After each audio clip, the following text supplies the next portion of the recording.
Good morning, Hamid. Morning, Chariot. Good morning, Pete. Guys, good morning and welcome to the room. Today is the 13th of October. Time is flying. Life is good. And there's not a whole lot going on regarding high impact news, guys, so we're just going to move forward and get going. 5x5. Good morning, Ed. Good to see you, man. Guys, we're just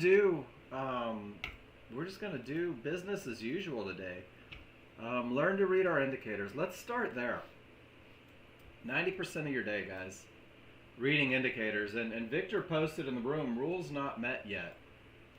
And I think that is a testament to what we're doing, right? Is we're waiting for rules. Rules. Victor's like, man, no rules met. Just waiting for an advantage, waiting for an edge, waiting for a pattern that he can prove wins more than it loses, guys. And that's what we do in this room. My job, if I had to put it on a resume and go find work someplace else, I would say I teach people to read indicators. That's it. Nexgen's a software company. I teach you to read the indicators provided so that you can make great decisions on whether or not you'd like to enter the market. And seriously, 90% of your day, guys, probably 95% of your day is spent reading indicators. 5% maybe actually trading. Hey, good morning, Junior. Good to see you, man. And guys, when you get good at reading indicators, what you're doing is you're looking at your charts and you're saying, I have an advantage. I have an edge. I have something that I can prove wins more than it loses. It's time for me to take a trade. When you get good at it, when you spend a little time studying it, guys, you're going to understand ideas like where the market is likely to continue. This becomes entries for what we call a high probability trend trade on NinjaTrader. It'll really just be a trend trade on TradingView, two platforms we're working with. But those likely to continue spots are where you're going to be able to pinpoint where the market is most likely to bounce and just keep going with everything that's already been happening. You're going to understand where the market is likely to go. This is using key areas on charts, using momentum, and saying with these advantages in place, I'm gonna harp on that word today. The market is likely to go to these next key areas. And then finally, you'll understand where the market is likely to stop. And I don't know about you guys, but this was the bane of my existence as a brand new user. You will know where the market has the potential to end a trend, to create a bounce, to stop everything dead in its tracks. And you're going to see it long before the market gets there. We call those termination conditions. And it's these three concepts that are going to carry you way beyond the very basic approach that I give you. And the approach that I give you is going to be some very simple rules, guys. It is going to be, whether it is TradingView or whether it is NinjaTrader, and let me just go ahead and show this picture. This is my TradingView NinjaTrader picture, guys. It's apples and oranges. And of course I put it oranges and apples and reversed it there. But the two platforms are very different and very similar, guys. It's like siblings. They're obviously related. The indicators are 99% similar, but the entry rules will be different for both. So when we talk about rules, I will discuss NinjaTrader first. I'll go through it. I'm going to go through the rules and when it's okay to trade, guys. I want you to believe it's okay to trade when the rules are met, because what your rules do is they describe a pattern that you can prove wins more than it loses. Everybody has the ability to simulate in the room, guys. Simulators like the batting cages. It's like the driving range. Is it going crazy, Victor, or is it doing nothing? That's gold. Nope, there's a good spike, huh? That's all right. Up is good. Let's just clear some stuff. Guys, remember, it is Monday morning at 9:03 a.m. It is 6:03 a.m. where I'm sitting. Guys, the market has barely been open. Let them get their bearings, right?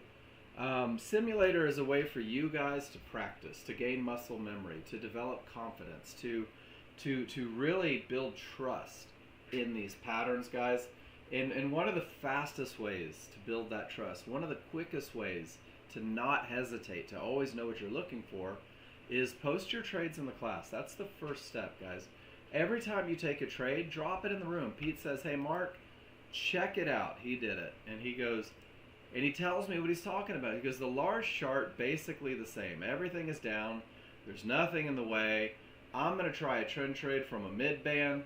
I'm going to get paid. I'm going to manage out at trouble. And that's how I'm going to buy nice things. And Pete, great job. So if you guys post in the room, every time you take a trade, you tell me what you saw. You tell me what you did. You tell me why you did it. Guys, you get a private session with me. And we will talk about your chart reads to make sure that they're accurate.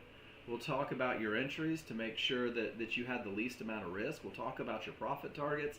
Guys, we'll just have a discussion. And hopefully from every discussion, we move forward one step closer to where you want to be. The second thing to get you guys where you want to be is keep it simple. I can't stress this enough, guys. Keep it simple. I am providing for both platforms a trading plan. This is the one for Ninja Trader, guys, and it's a stepping stone. It's 2 pages. It's only 2 trades, and each trade has a checklist, guys. And the same is true for TradingView. It is only 2 trades. Tells you exactly how to read your chart, exactly how to define your entry, gives you a checklist for entry, and then both plans, the simple plans I give you, come with a spreadsheet, guys. There's the Nexgen tracking sheet.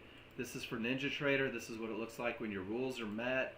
Client trades, so you can recognize the pattern, a place to build your plan, even trade tracking. And the same for TradingView, guys. And I've just dropped them all in the room. It's a place for you to put your pictures. It's a place for you to look at the patterns. And it's just a way for you to focus on the best of the best, a trade that optimizes your chances of success as a brand new user. So often, new users are chasing the money. I need the money. I need the profits. I need to pass this evaluation.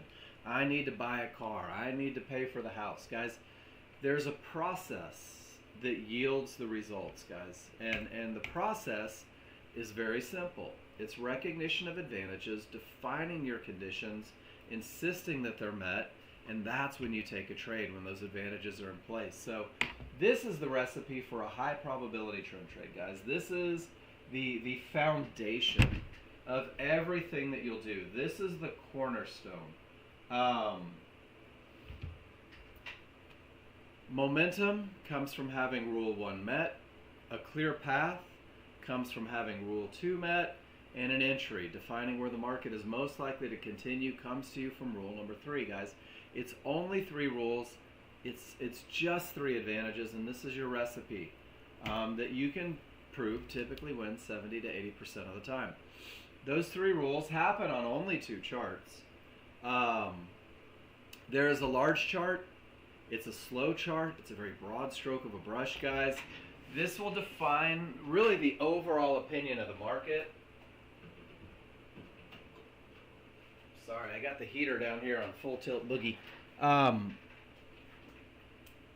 It takes 1 bar. The first bar, the most current printing bar, will define the direction of the market. It will define the momentum in the market. That's from rule number 1. It'll define the areas in the market. That's rule number 2, guys. You get this giant 66% of your advantages from 1 bar. Inside of this 1 bar is all of this price action.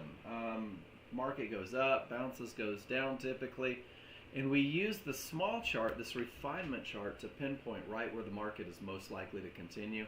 This becomes your entry for the high probability trend trade. Guys, this is how you're going to reduce risk. This is how you're going to maximize your profit potential. So 3 rules, 2 charts, and the reminder that you're not in charge, guys. No matter what you think, your 2 contracts has nothing to do with what the market wants. The market doesn't know you exist. It doesn't care about your position, which is why going with the large chart, because the large crowd typically wins. That's who the large chart is, guys. They establish trends and create momentum. They react at areas.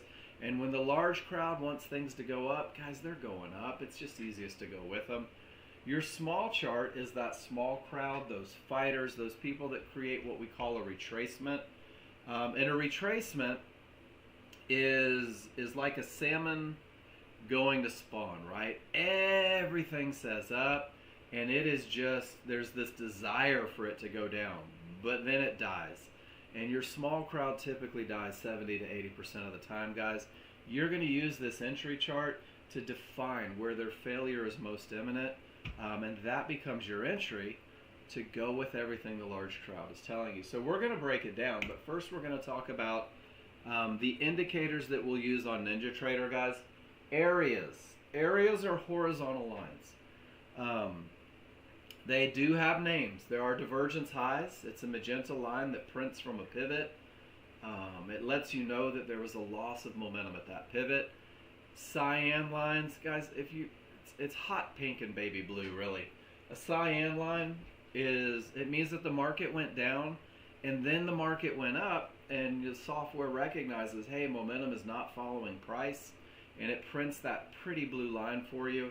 And guys, that's what divergence means. Divergence means loss of momentum. You're going to see Fibonacci resistance. This one red line comes from about 10,000 calculations, guys. The software is pretty amazing.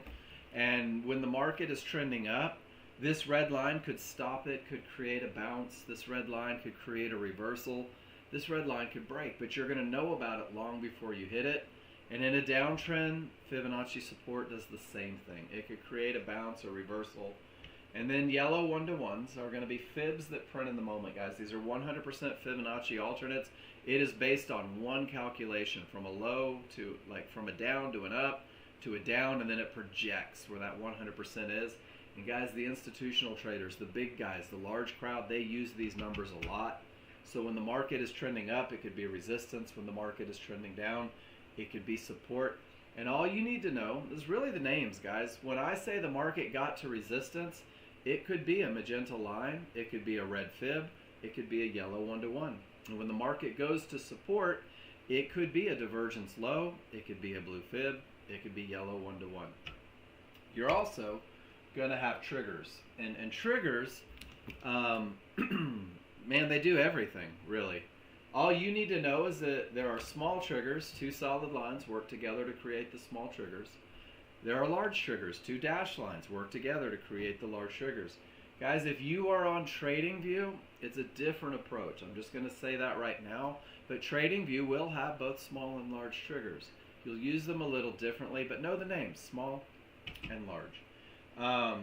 Trigger lines will define momentum for rule number 1, making sure that you have that advantage in play. Trigger lines will define termination conditions, letting you know when you've reached an area that could stop the market. And these large trigger lines will define your amazing entries, guys. They show up in everything that you do. All you need to know is small and large. And now let's break them down individually, guys. 3 rules, that's it. I use language a lot because what happens is when you build a correlation between what it is that you see and what it means to you, if you put words to that look, what happens is it speeds up the chart reading process, and it really gets you in a position where you begin speaking in terms of advantages because of what you see on the chart. And the first advantage is strong trigger lines. And strong trigger lines give us momentum. And this is, in my opinion, the easiest lesson ever, guys. First, we'll define trend. Unless you're colorblind, green is up, red is down. If you are colorblind, let me know, and I'll teach you how to gauge this without the need for the actual colors. In a green background, in an uptrend, guys, in order to have strong triggers, small and large triggers must also be green. In a downtrend, small and large triggers must also be red. And it's one look, guys, for strength. And let's draw pictures today because I don't know what the market's going to be doing. We're going to slow roll it and be very, very effective today. Strong triggers in an uptrend. The smalls break above the large. There is space created between the two. I want you to picture scissors, guys. And momentum has nothing to do with price bars or areas. It's just a separation between the small and large. So in an uptrend, The scissors are pointed up, the blades are separated, you can cut. In a downtrend, small's below the large, large or wide, space between the two, you can cut, guys. When your scissors are open, you have strong triggers. The odds are favorable for the market to continue in the direction of the trend. You'll see charts annotated in the room, OFM, odds favorable momentum, guys. And this is the look that pushes a trend, and this is the look that can break key areas, and this is the look that'll even cover some of the mistakes that I make as a new user. But strength doesn't last forever, guys. Sometimes the market is strong, sometimes that momentum is weak and they're not really pushing and there's indecision. And when your scissors close, when the small triggers work their way back inside of the large triggers, guys, when there is no separation, that is weak triggers. Again, language paying dividends, strong and weak, clear opposites, only one of them provides an advantage. Odds favorable for the market to continue down, and then guys, with weak triggers, anything could happen up or down. The market could reverse, it could retrace, it could happen in the middle of nowhere. This is when key Fibonacci areas are more likely to hold. This is where entries don't tend to work out the way you want them to, guys. So for brand new users, let it be strong or let it be weak. Strong is always the same look. I don't need areas to define it. I don't need price bars to define it, guys. All I need is that separation where the colors match, the separation where the colors match, guys, over and over. And this is a real snapshot. This was the NASDAQ back in June. And that strength is the core advantage, guys. It's hard to stop a large chart with that momentum. These little bars that you see are these tails, wicks during momentum. Those are those pullbacks on the small area. Those are your awesome entries with all that momentum. You're going to learn how to pinpoint those. But strength goes away, guys, and this is the same picture. Notice no separation and a reversal, no separation and a reversal, no separation and a reversal, 4 out of 5 times. So in the beginning, let it be very black and white. You either have strength or you don't. As you grow with the software, and guys, remember, when I talk in this room, our first hour is dedicated to the absolute best of the best, highest chance of success, most incredible way to use the software as a new user that's going to help build confidence and teach you to read your indicators. When you grow, you're going to see odds favorable momentum. You're going to know that short trades are the best, and you're going to look for those opportunities.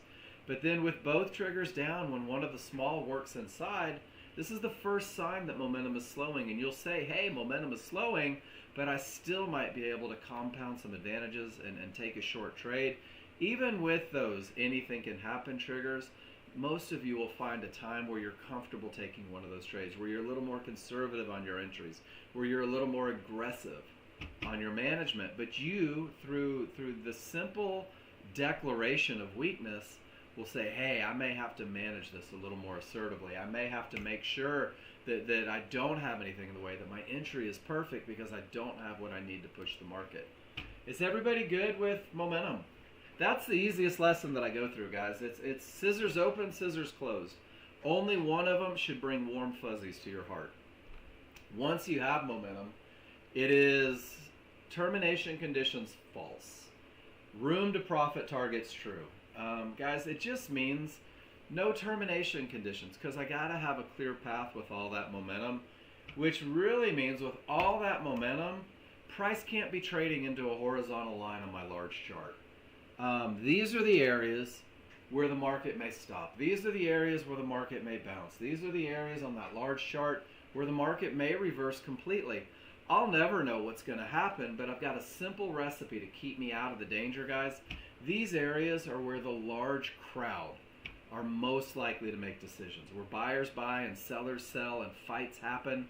And in order to define a termination condition, all you really have to do is let price get there. Let the dynamic Renko bars reach an area of resistance. Let those bars reach an area of support. Guys, when we talk about where the market is likely to go, if you're in a trend trade down here and you have all the momentum pushing, that line is where the market is likely to go. And if you have all that momentum and you find that short trade, that blue line is where the market is likely to go. But once it gets there, it's also where the market is likely to stop. And you're just going to count trigger lines. You're going to say, okay, price reached Fibonacci resistance. The large crowd is there. The decisions are being made. I no longer need price. Where are my trigger lines, guys? And if all 4 trigger lines remain below resistance, resistance is a termination condition. Rule number 2 is not met. Absolutely no trades into that area if you are following the very basic high probability trend trade. And then price goes down and it reaches Fibonacci support. And if no triggers get below support, support is a termination condition, guys. And absolutely no trades into that area. I don't know what the reaction is going to be. It's going to look like this in a live market. Price is going to reach, triggers are going to be below. And guys, every line that you reach will be a termination condition, at least for a moment. It may create an untradeable bounce, which means that it may give you 2 or 3 bars down and then continue in the direction of the trend, guys. It could create a fight between the buyers and sellers, where you see a fight literally dissect that fib. I've seen it happen for hours on end. And it could reverse the market even, guys. You could get up there thinking, man, I can't wait to take a long trade. And then the market reverses. And you just don't know what's going to happen. So the highest chance of success, guys, your path of least resistance to not giving away money when you shouldn't be giving away money is absolutely no trades into that area.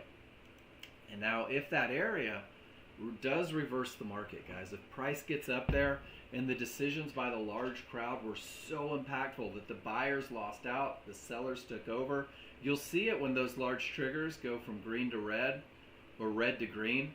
This is what we call a strong top or bottom, guys. And a strong top or bottom sets you up for the highest probability trend trade that you could ever take. And a strong top or bottom will actually be rule number 1 for the second trade on your plan. That rule is in place because you tend to see bigger, stronger moves from a strong top or bottom. The market is less likely to continue the trend that was already in place. So is everybody good with that? Let's keep it real basic first.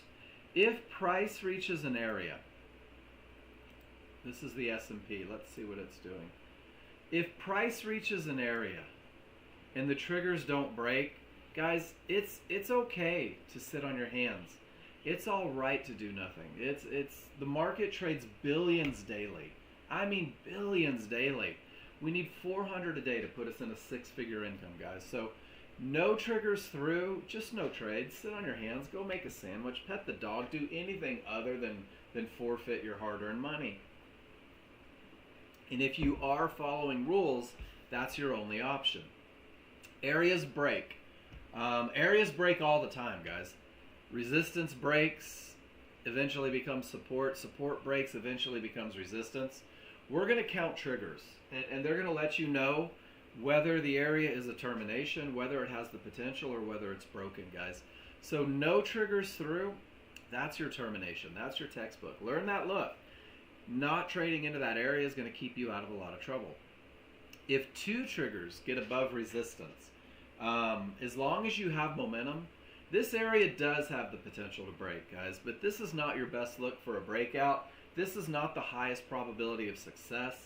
When 3 trigger lines, both small and 1 large, get north of resistance, south of support, guys, notice that it's yellow. Caution, yield. Make sure that everything is perfect, but this will be your look with all of that momentum where you can start to look for trend trades, to take that potential to break trade. You'll manage these a little more assertively, guys. You'll get to break even a little faster. You'll take profits a little quicker. But once 4 triggers get above resistance, resistance behaves as support, guys. Your path is clear. And your path will remain clear until you reach the next line. So just once again for grins, let's check it out. 3 triggers through, but it still didn't break. 2 triggers through, 2 triggers through, no triggers through. There's a big reversal. 2 triggers through, only 2, guys, over and over. Your plans, look at that. None, termination. None, termination. Now there's 3 triggers through, and it's still pushing down, guys. Welcome to the holiday, but you'll know the likelihood of that area to break. You'll know whether you have that advantage. You'll know whether or not your path is clear Excuse me.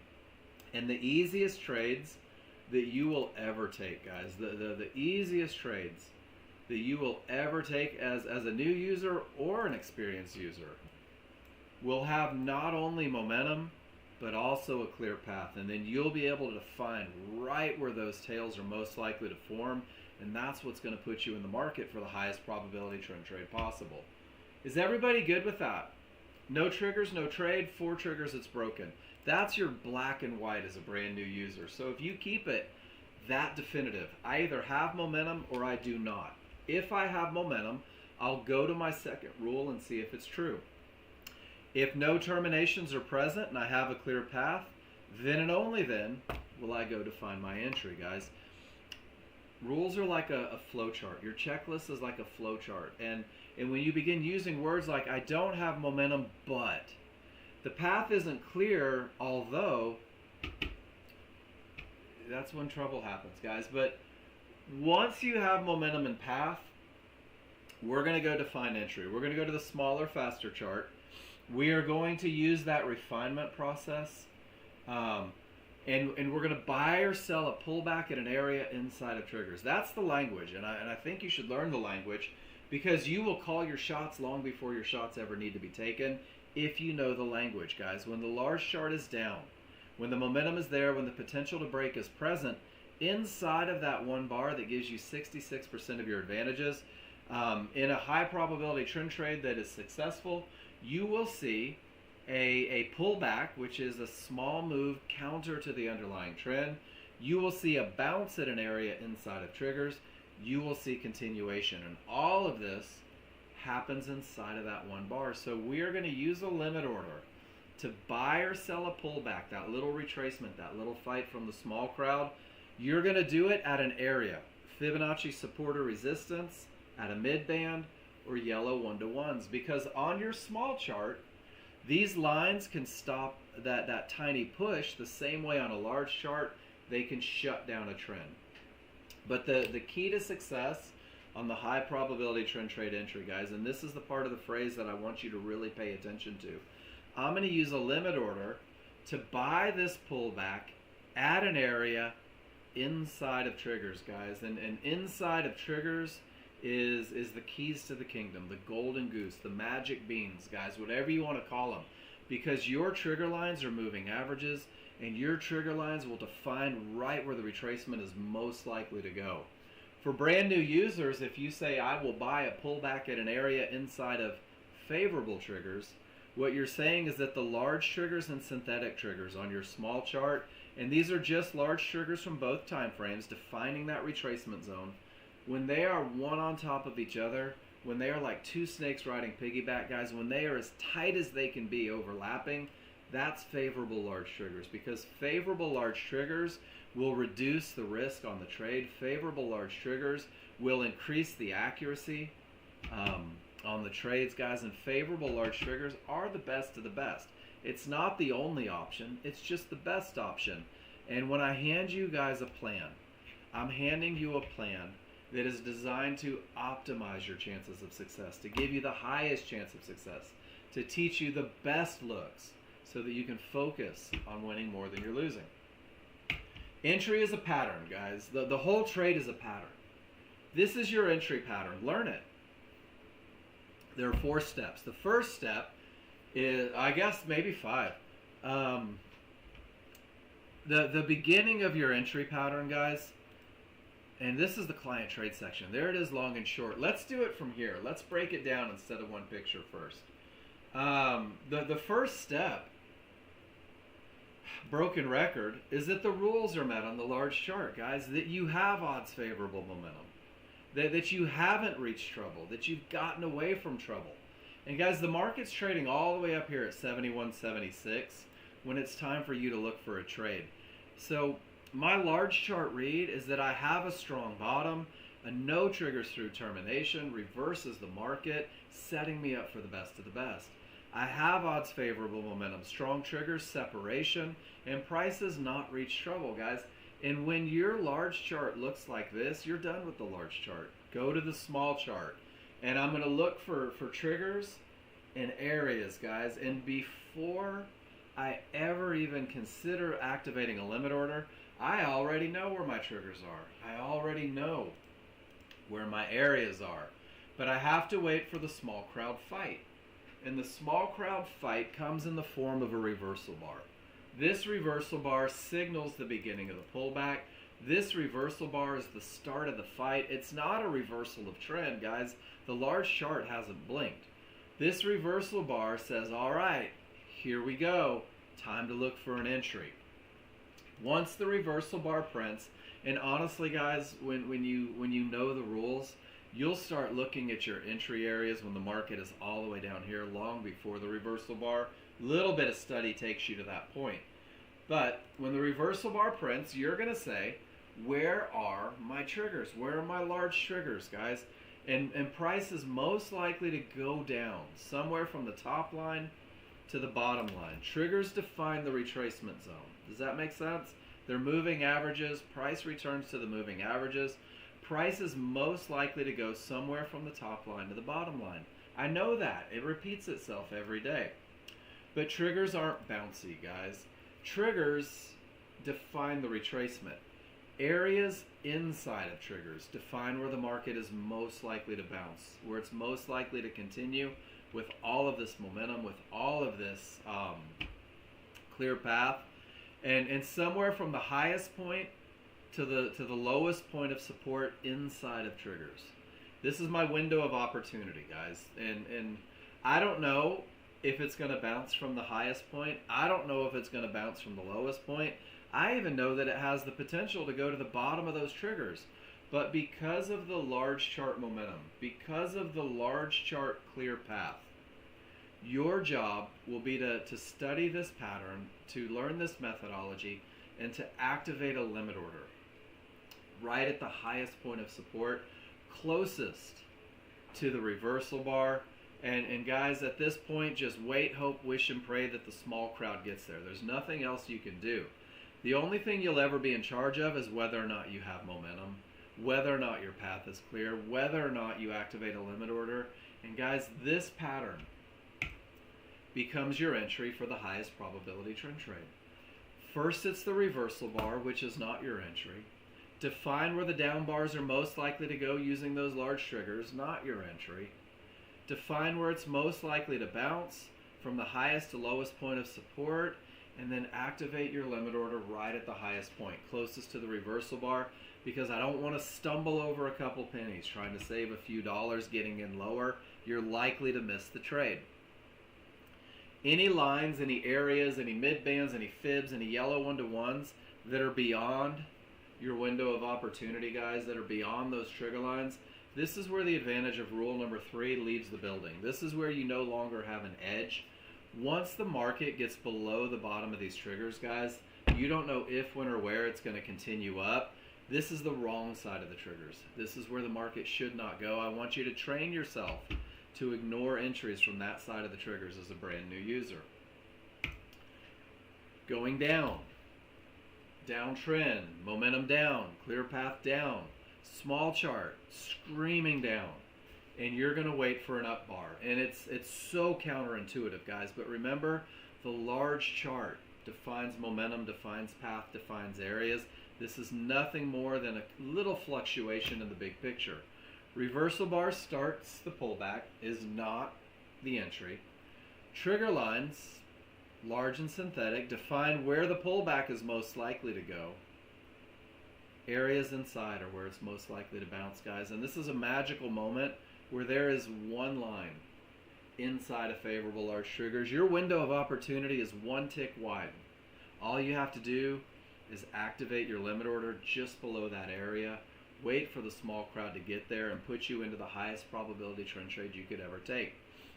Any line beyond the triggers, where the market should not go. This is the wrong side of the triggers. This is where the advantage is gone.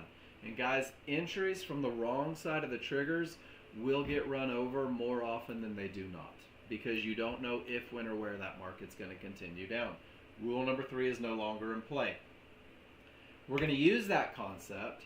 You're going to use your ability to define right where the market is most likely to continue, because it does define where the market should not go, and initial stops will be placed.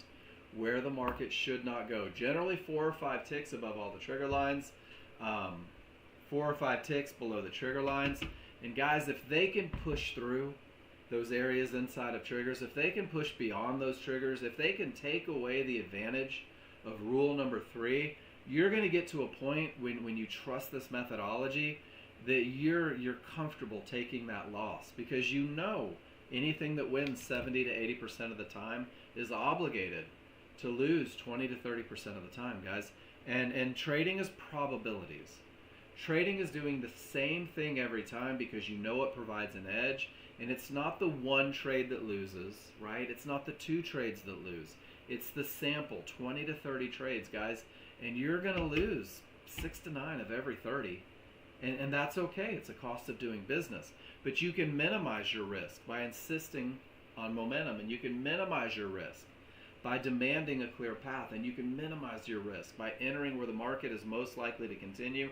And when you learn this pattern, guys, you have everything that you need to be successful with the software. There are 3 entries most of you will take. Do I have new users in here? I like to address the new users, guys, because I was a new user once, and this picture is really kind of my autobiography that I'm giving you. In the beginning, when you have momentum and path, and guys, your large chart reads don't take long. Most of you will have that down in a day or 2. It's the entry that freaks us out because this chart moves faster, guys. And the first entry most of us take is this one, where we just jump in. We're like, oh my goodness, it's going to go without me. I have to jump into this market. I don't want to miss out. That's the fear of missing out, guys. And if you do that, all you've done is you've increased your risk. Because if your stop goes where the market shouldn't, that's a huge distance. But you've also decreased the room that you have to profit potential. So when we talk about giving you guys the highest chance of success and optimizing your chances of success, this is not your entry, not as a brand new user.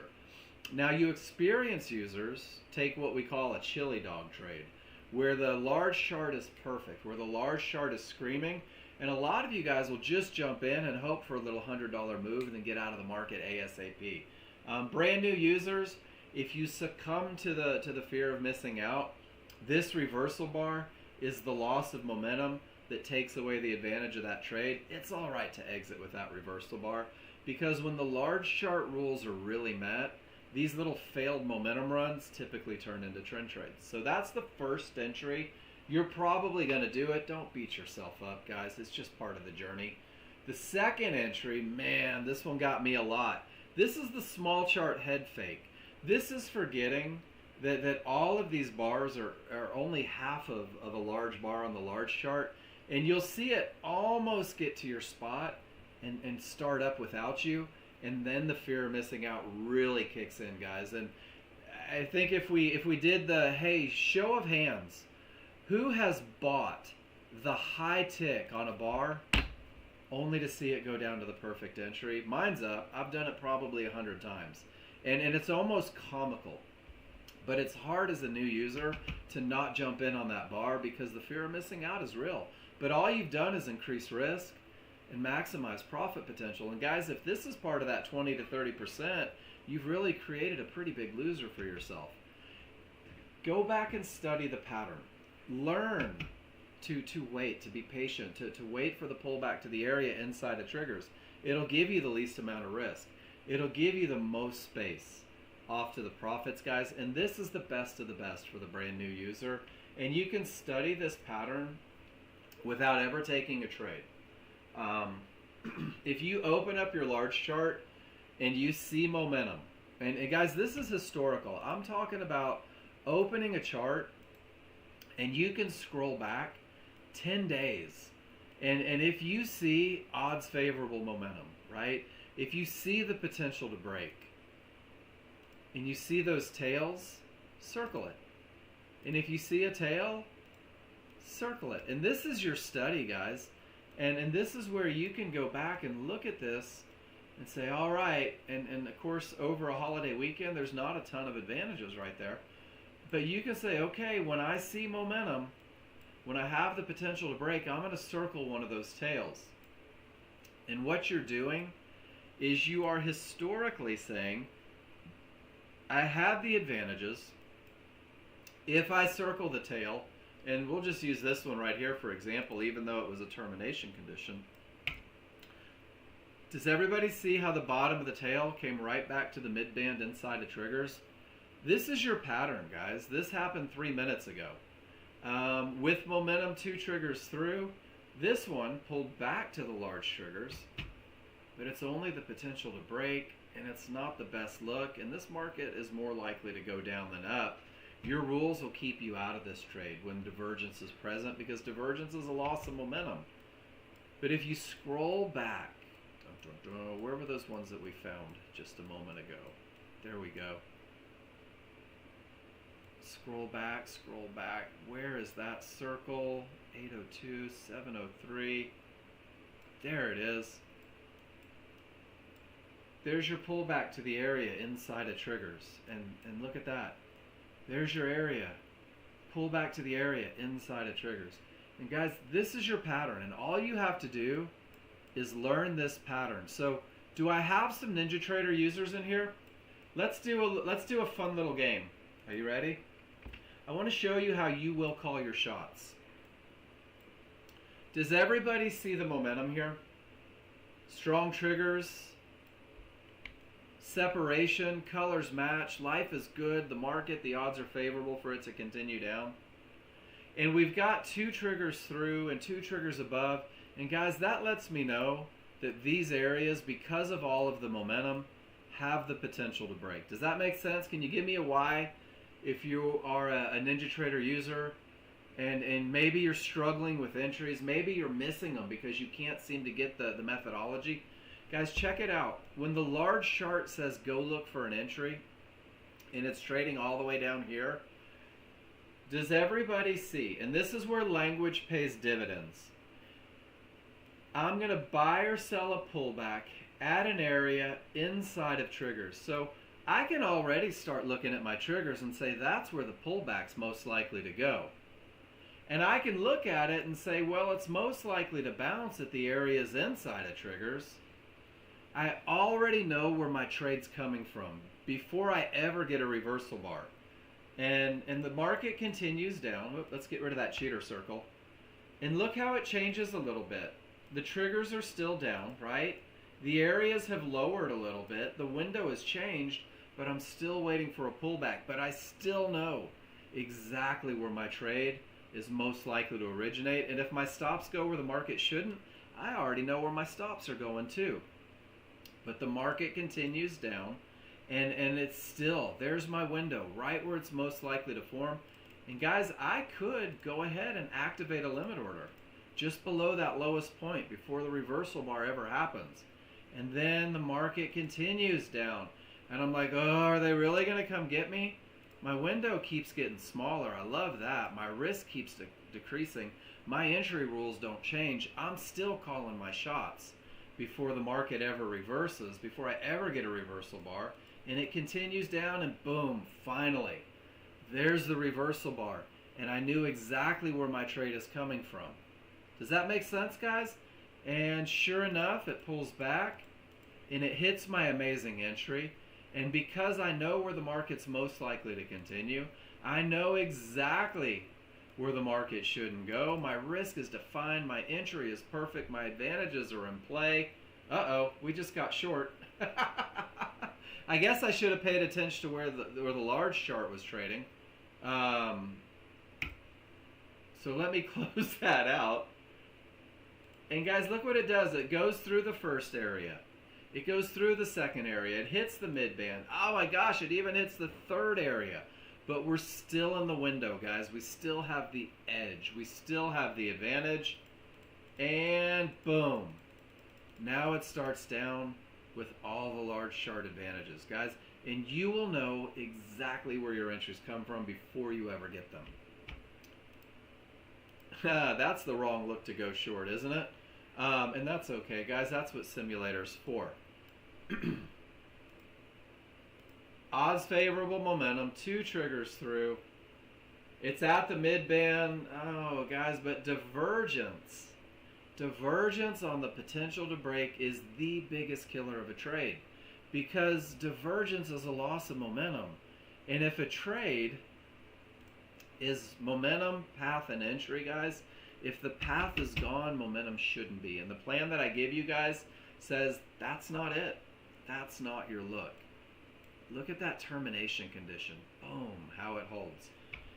Are there any questions about momentum, separation between the small and large? Any question about defining a termination? If price reaches a horizontal line and none of the triggers break, sit on your hands. Any questions about reversal bar, where it's likely to go, where it's likely to bounce? Get your order in place, guys. And you can even study it by circling the tails and going back. Pretty cool, right? You guys have everything you need to be successful with this software, guys. High probability trend trades are boring. High probability trend trades take a while. High probability trend trades don't set up every 5 minutes like you wish they would. But if you wait for momentum, look at that.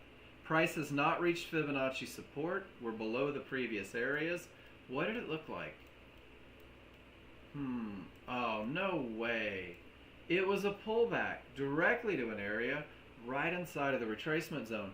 Did any of my crude oil traders catch this perfect high probability trend trade and ride that momentum down all the way to trouble and say, wow, it's a holiday, I should probably go play golf? Because I entered at 80 like my rules told me to, and the market went all the way down to 40, and that's a $400 move per contract, guys. And that is the exact same pattern that we have discussed for the last 45 minutes. Any questions? Once you learn this pattern, guys, once you learn this pattern, it's going to change your life. Once you learn this very simple pattern, you're going to know where the market is most likely to continue. Once you learn this pattern, you're going to know where the market shouldn't go. Once you learn this pattern, you will call your shots. That is the high probability trend trade for NinjaTrader, guys. Which takes me to TradingView. TradingView is different. It's similar, but it's different, guys. TradingView will use divergence highs and lows. TradingView will have mid bands. TradingView will have one-to-ones. The one thing TradingView doesn't have is fibs. Now, you can choose to buy supply and demand areas. I have made that choice, guys, because I feel like they create an enormous advantage. It's $50 a month, and I think if you're going to do this for a living, it's a good 50 bucks. Next-gen programmers are working on fibs, but until they're done, this is your best option, I think. My opinion, not trading advice. Because these areas of supply and demand are used by people, and you can define where the market is likely to go. You can say this is an area that could stop the market. I don't want to trade into it. And that's kind of the big subtle difference. The other one is the bar structure, guys. TradingView uses minute charts. We can't program Dynamic Renko into it to work the same way it does on NinjaTrader. So this is really a blast back to Nexgen's past, guys. Nexgen taught on minute bars forever. Nexgen taught the exact same concepts. And I'm going to show you this real quick. This was a momentum trade from 2004. Using minute bars, using one-to-ones, using mid bands. This is a trend trade. Pull back to the mid band. Close on the correct side. These are minute bars, guys. This is Nexgen trading plan from 2004. For those of you that are new and didn't know it, we've been doing this for darn near 30 years. So minute bars are slow. And in the plan that I give you, in that KISS plan for TradingView, whoops, that's the one for NinjaTrader. In the KISS plan for TradingView, there are workspaces that remove all the noise. Because these bars are so big, so slow, I've taken the large triggers off of the large chart. Guys, you just don't need them. It's too slow to use them. And I've taken the background colors off of the charts because I don't want you to get sucked into longer short trades based off a color. It's just too slow. But your 15-minute chart will still define Direction, momentum, key areas, and terminations. Your small chart is a 1 minute chart, guys. And I don't know if you've ever just try to hold your breath for 1 minute real quick. 1 minute feels like a long time. And a lot can happen. So this 1 minute will define the immediate strength of the market. This one has small and large triggers. The idea of momentum is the exact same as taught on NinjaTrader. And the 1 minute will define entry points, guys.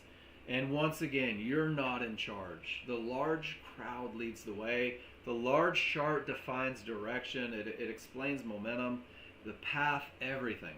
Small chart's just an entry chart, guys.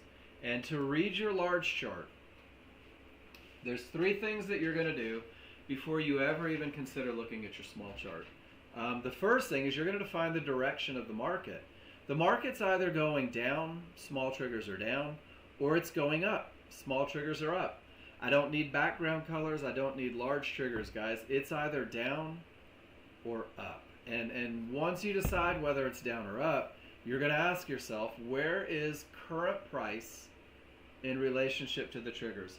Not where did the bar close, not where is the tail, but guys, where is the most current price trading? Because this is a huge bar, and in one bar, you could get price in 3 different locations.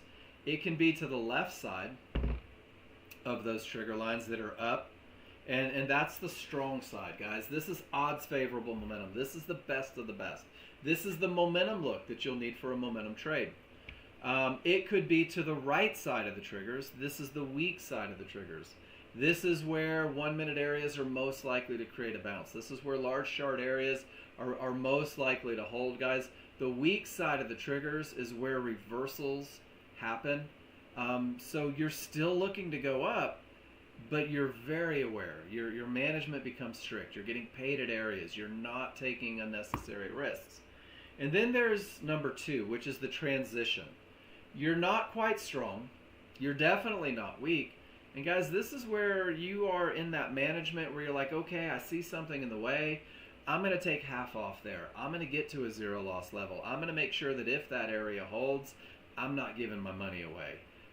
From the weak side, you're more likely to just get paid and wait for the next trade. From the strong side, that's where you might take a chance. Get to a 0 loss, but wait to see if it breaks, depending on small chart conditions. So in a fraction of a second, you will say, I'm going up, I'm on the strong side. And then the most important question, do I have room to targets? Just like termination conditions on NinjaTrader are the most broken rule, because what it means is that you have to sit still. If I don't have room to targets, I'll never go look for an entry. I refuse to look for an entry. But if I have room to targets, it takes me to one of 2 entries, guys. The first one, and the least common one, is what we call a momentum entry. And a momentum entry has only 3 moving parts, 3 rules, and it starts with no terminations or zones on the 15 minute. No 1-to-1s, no mid bands, no VWAPs, no outer bands. Guys, nothing in the way on the large chart. It's rule number 1 for a reason. Rule number 2 says, for the momentum trade, in order to take a trade based in momentum, you must have momentum. So the 15 minute is on the strong side of the triggers. One look for this trade. Your 1 minute chart must have strong triggers. The same way we define strong triggers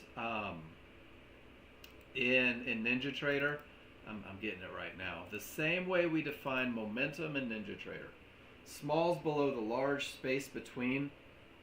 This is strong triggers down. Smalls above the large, space between. This is strong triggers up, guys. It's the exact same look.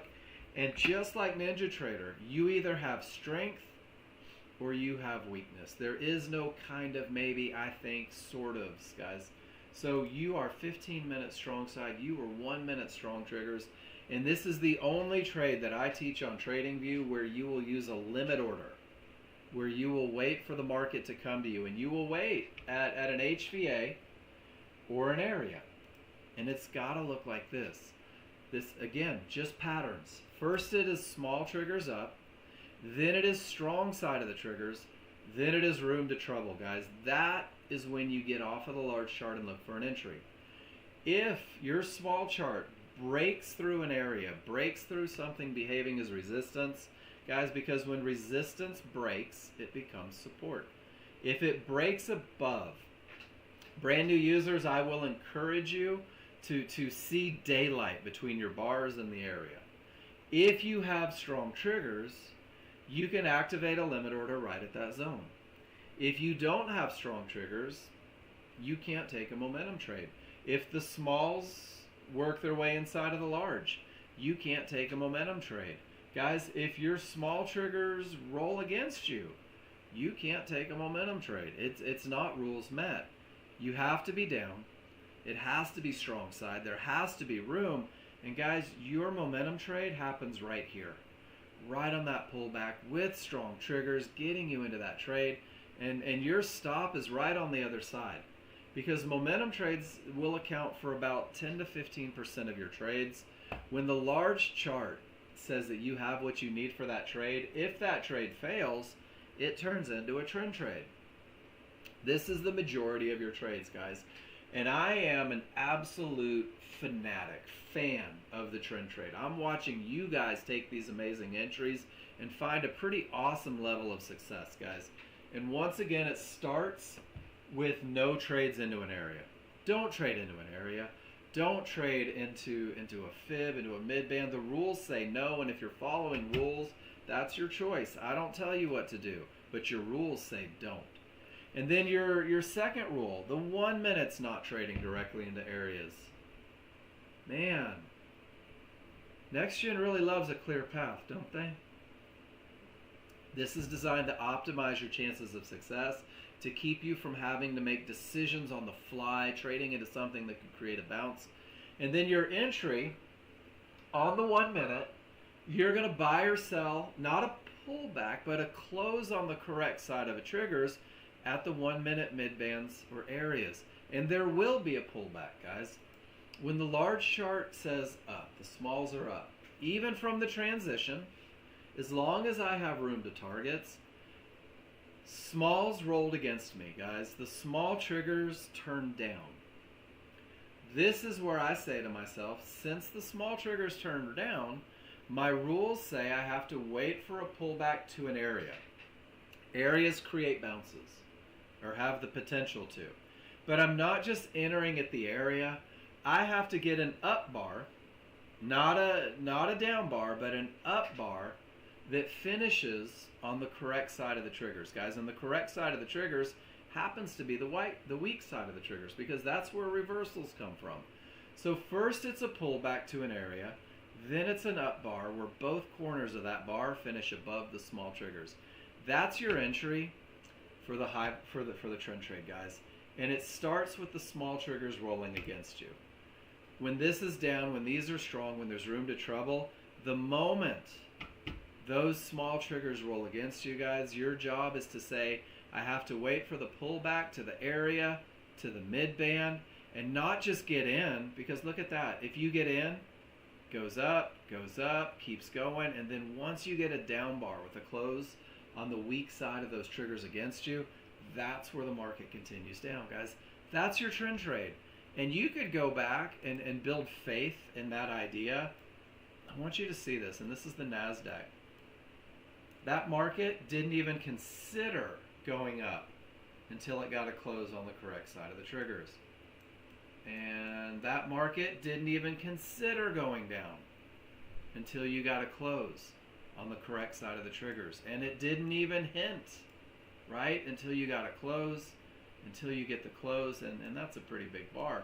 But guys, that idea is going to keep you from getting run over. If you think this zone is your trend trade, guess what? You got run over. Run over, run over. There's your close above, and that's the one. So guys, the rules are very specific. The rules are very precise. It's just a checklist, if then. Hey, newborn 2025. You are new to the trading. You've been doing demo trading and Trade Ninja's only cryptos. Which particular future asset we decide to trade. So newborn, I teach this room using crude oil because crude oil tends to flow nicely. crude oil tends to follow the rules. I also teach this room on the S&P because the S&P tends to flow nicely and the S&P tends to follow the rules. The methodology, the high probability trend trade, it works on crypto, it works on stocks, it works if you look at, I've got an XRP and in that area stop the market and the triggers are up.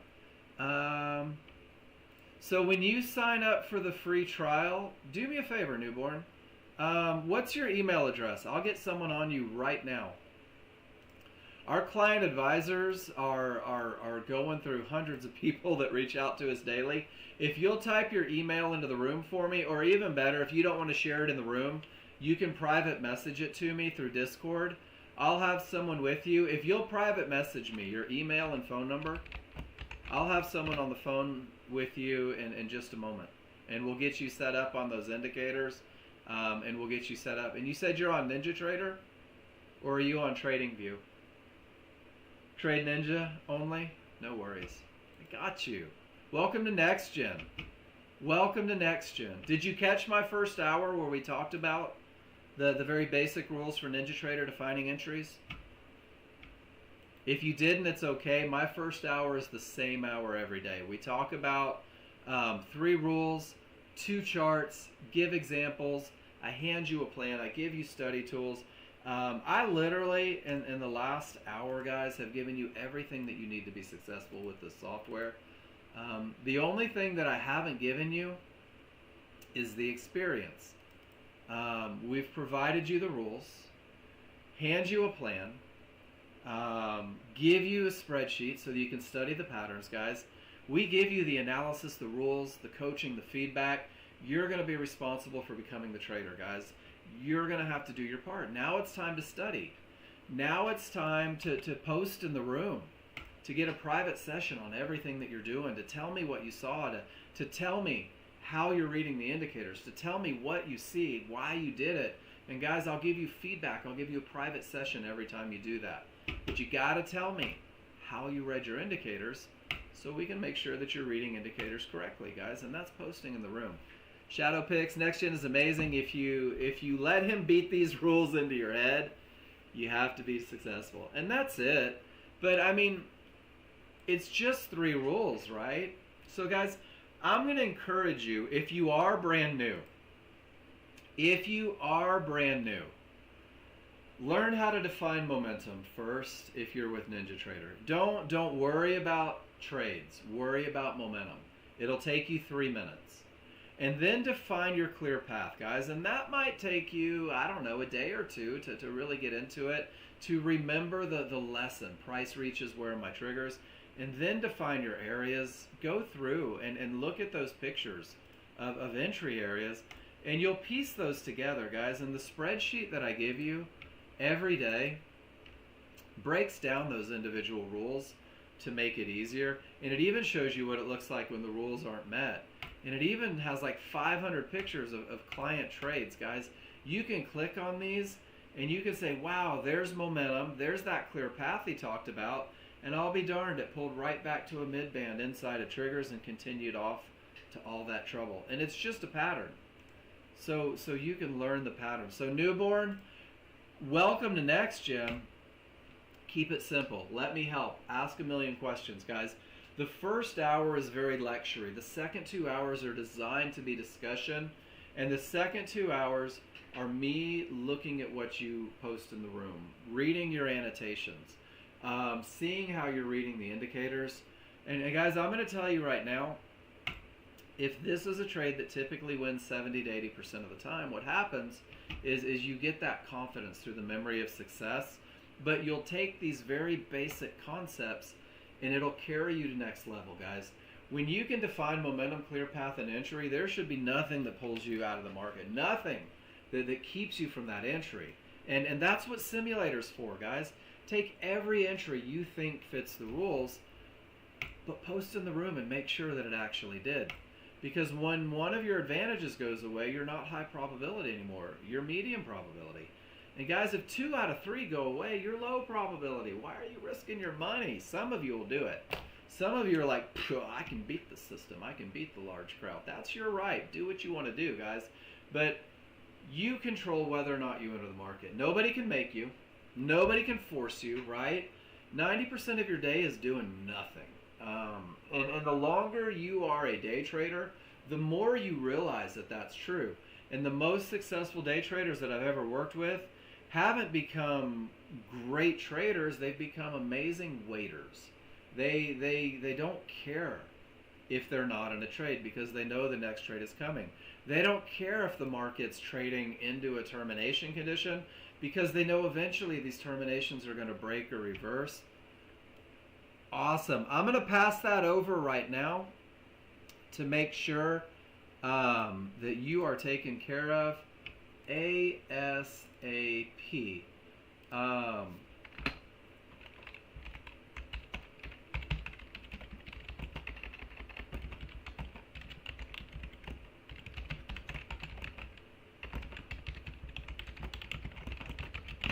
All right. I put it over there, and I'll tell you what, just so nobody prank calls you, you know how kids are.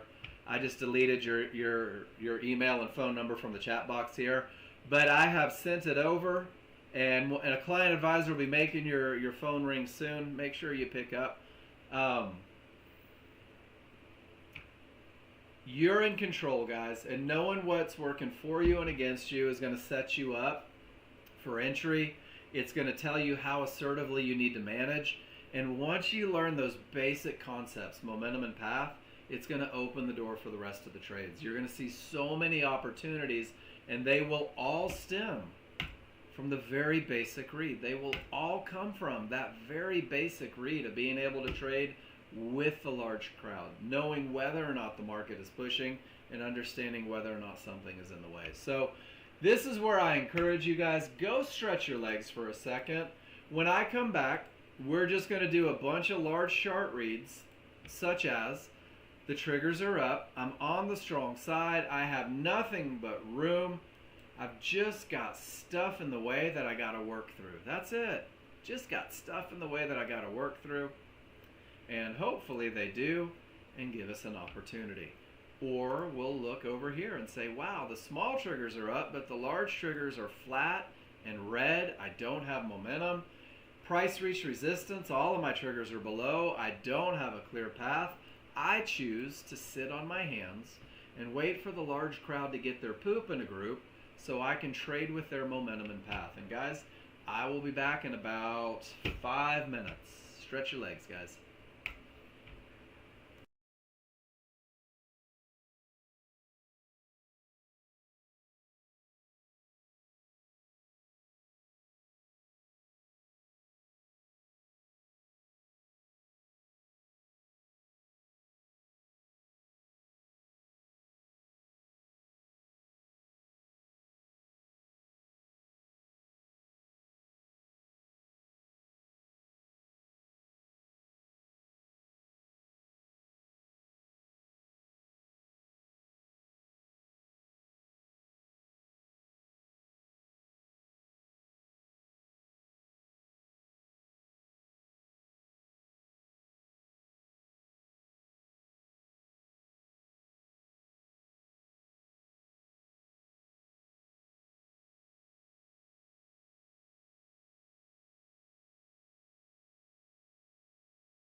I guess there is something to those termination conditions, huh? Price reached an area, no momentum to break it. And look what they did. Isn't that awesome? Now there's momentum, 3 triggers through. Just pulled right back to an area inside of triggers. Victor, what you got? Monty Python. All right, guys. So the second half, and really the rest of the day, is dedicated to you guys, to be honest with you. And there doesn't appear to be a whole lot going on. I've got 6 pictures, and 5 of them are Pete's. So Pete, way to stay busy. But what we're going to do is we're going to talk about, and I'm just going to go slow, guys, and this is where I beg and plead with you. Post in my room. Ask me a question. Try and put me on the spot. That's cool. Or it's going to be a long day. And Pete, I like what you did here. So Pete's read over here is small triggers are up, strong side of the small triggers, tons of room to areas. And Pete, that is the perfect large chart read. And Pete's like, yeah, but I didn't get in down at the bottom. But look at the strength. And Pete, you really just kind of take what's a breakout jump in. This may be the TradingView chili dog. And I've been looking at this a lot, guys, and there's 2 ways to take this trade, and only one of them seems to be bringing you guys success. This isn't a trade that I've studied a lot, but I'm beginning to recognize this pattern from what you guys post in the room. So we're going to go real slow real quick. And one of the things that I encourage you guys to do, if you're going to add a trade, make sure that you create a checklist for it. And this document right here will help you guys create a checklist if you're adding trades, if you're looking to be consistent, because consistency is how you get to where you want to be. So I dropped that in the room for you. But if I were writing, a checklist for this particular trade, guys, it would start 15, strong side and room. And that's got to be a non-negotiable, right?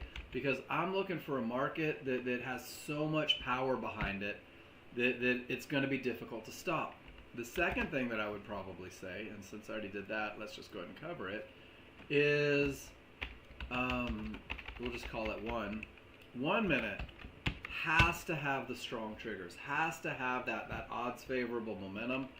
And then for entry, Pete, correct me if I'm wrong, I would say a bar that closes above trouble, jump the fudge in and hope.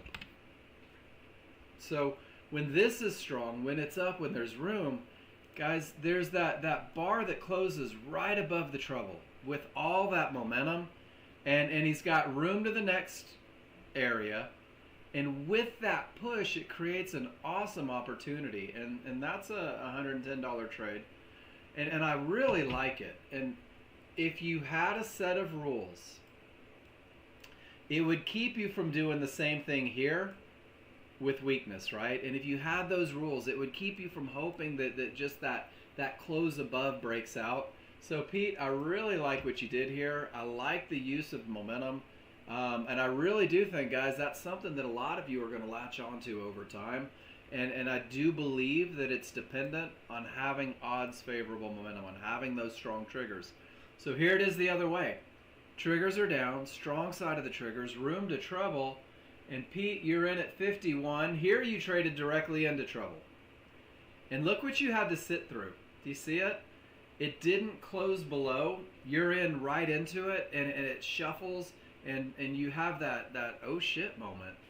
And then there's the one with momentum that closes below, and it gives you plenty of room to get down to trouble. Awesome. Same trade. Different patience on the entry, though. And then there it is. Momentum, below trouble, odds favorable, jump in, get paid again. I'm glad one of you are trading this morning. Nice job, Pete. All the way around. It's going to be a short highlight reel. I'm going to have to come up with an app that creates neon lights that say The Pete Show. But guys, it's all momentum and path. It's 100% momentum. Well, not 100%. It is the majority momentum and path, having momentum, right? You don't count the small one to, oh, you know what? I'd see, and Pete, I think on Ninja Trader, thank you for saying that. I think on Ninja Trader, I agree with you 100%. I think because these are 1 minute bars, and you'll get a lot more in 1 minute, that these small swings are still pretty significant swings, and garner a little bit of respect, without a doubt. And that's one of the difference between minutes and Rinkos.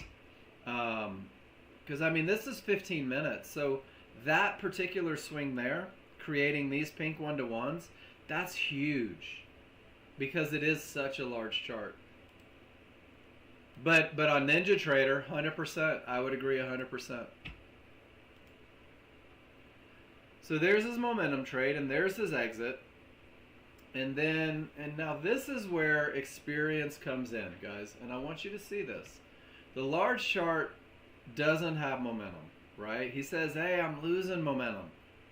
And he doesn't have an area inside of triggers. Pete, I would. Because of the size of the moves. Because there's a lot that goes on in a 15-minute bar. There's a lot that goes on in a 1 minute. So in order to create actual pivots, there's a lot that has to happen.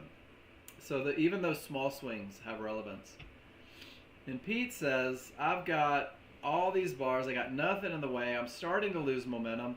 And I can't really define an area inside of triggers. So we're missing 2 out of 3, right? Pull back to a mid-band's not a rule. Pull back to a mid-band inside of triggers is a rule. And Pete says, with all of this down, I've studied the software. I know that with this look, it's more likely to make it down to Fibonacci support or at least trouble. All my indicators are down. I'm gonna hope the mid-band holds. And if I know Pete probably had a stop above the fib. Pete said, you know what? With this look, I'm willing to risk a little bit. I'm gonna take that shot. And once it starts to go down, I'll reduce my risk dramatically and have very little. And really well done, Pete. Nice looking trend trade. Doesn't quite fit the rules for the high probability, but guys, when you have, what is it, time on the pond, is that the phrase, time on the pond? When you have seat time, guys, when you have repetition, when you have experience, when you've been watching these for a while, you begin to see opportunities outside of those very basic best of the best. Nicely done, Pete, once again. Will somebody please make a mistake so I can get mean here? Come on. All right, let's see what we have. Small triggers are down. Prices in transition. And what a great lesson. Are you ready, Pete? You're going to dig this. You're going to love this lesson. So the rule is price pulls back to an area. And do you know why that's a rule, Pete? Because price always seems to pull back to an area more often than it doesn't. Man, this is the little head fake. This is that little head fake. When everything here says down, the small crowd fights, and then the large chart tests, right? And the small crowd tries to fight again. And then when they make that area, that's where the sellers unleash, right?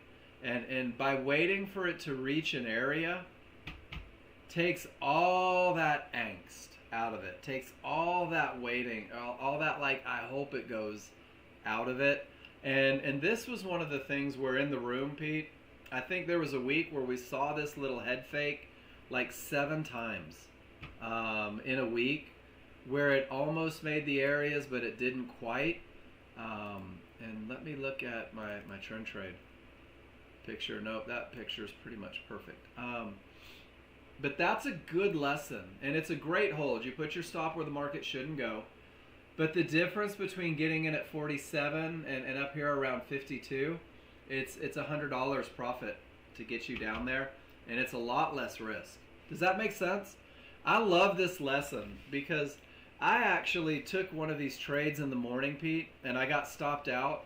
And I had somebody private message me and say, Mark, I don't want to call you out in front of the room, but you didn't wait for it to get back to the area. And it was that same week that I think we saw it like 6 or 7 times. So Great lesson there. Great hold. I mean, everything said down.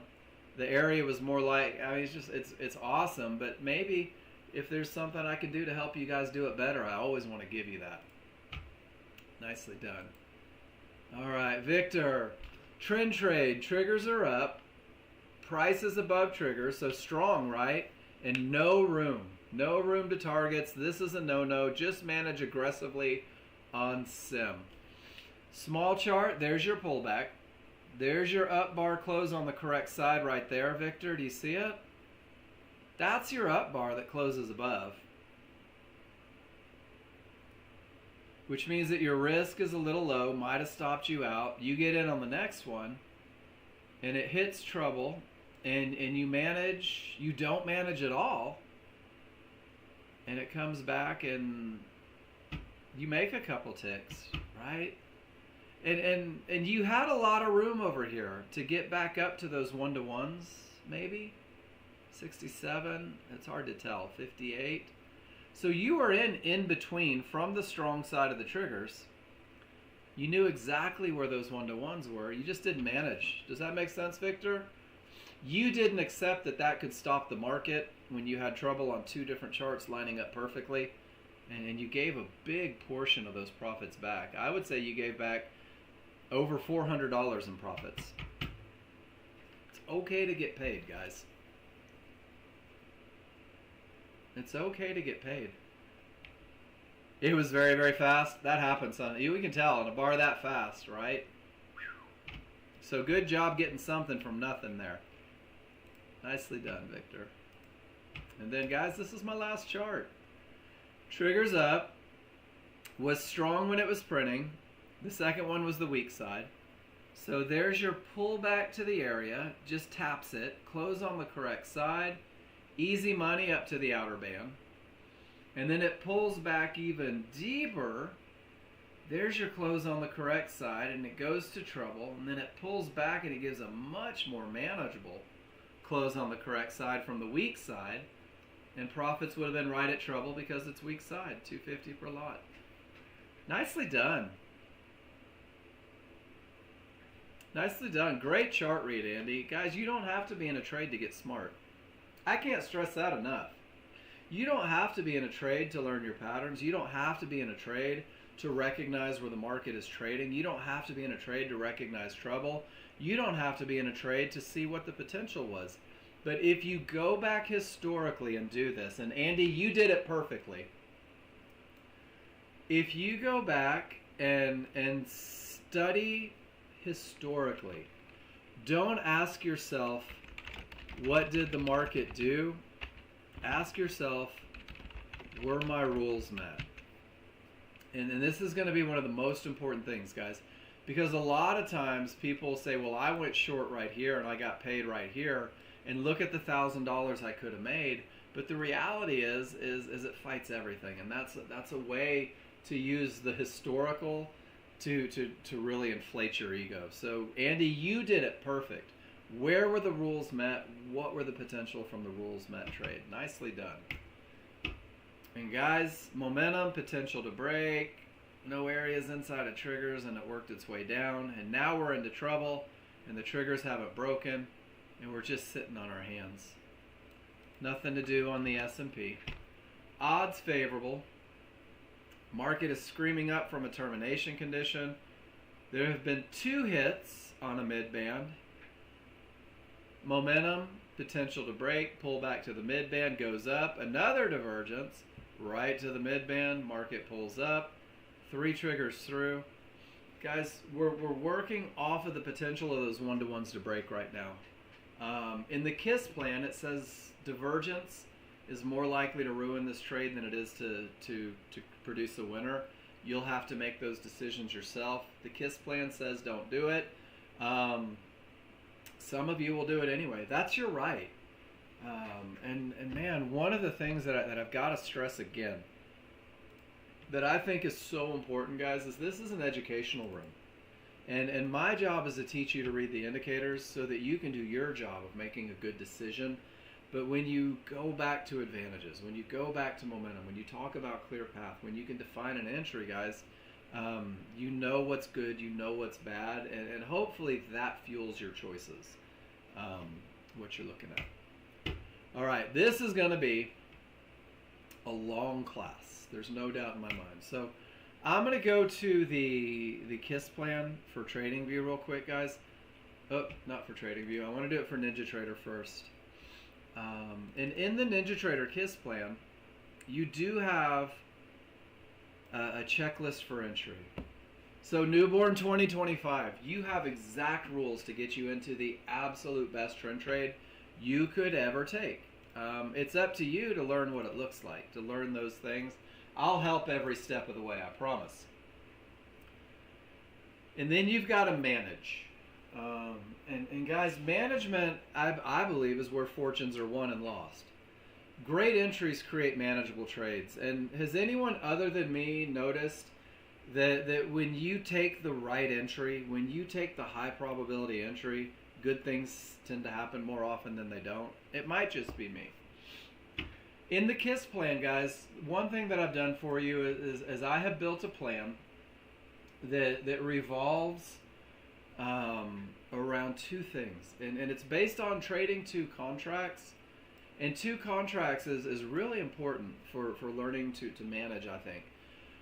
The KISS management plan, and we're going to go through it step by step. This is designed to help you understand and trust stop placement. Your emotions are going to try to place your stops, guys. Your emotions are going to try to reduce your risk. Your emotions are really going to try to put stops where stops don't belong. So the KISS plan keeps you focused on intelligent stop, and it does it with an if-then scenario. But the second thing, and I think it's hilarious, we hate to get paid.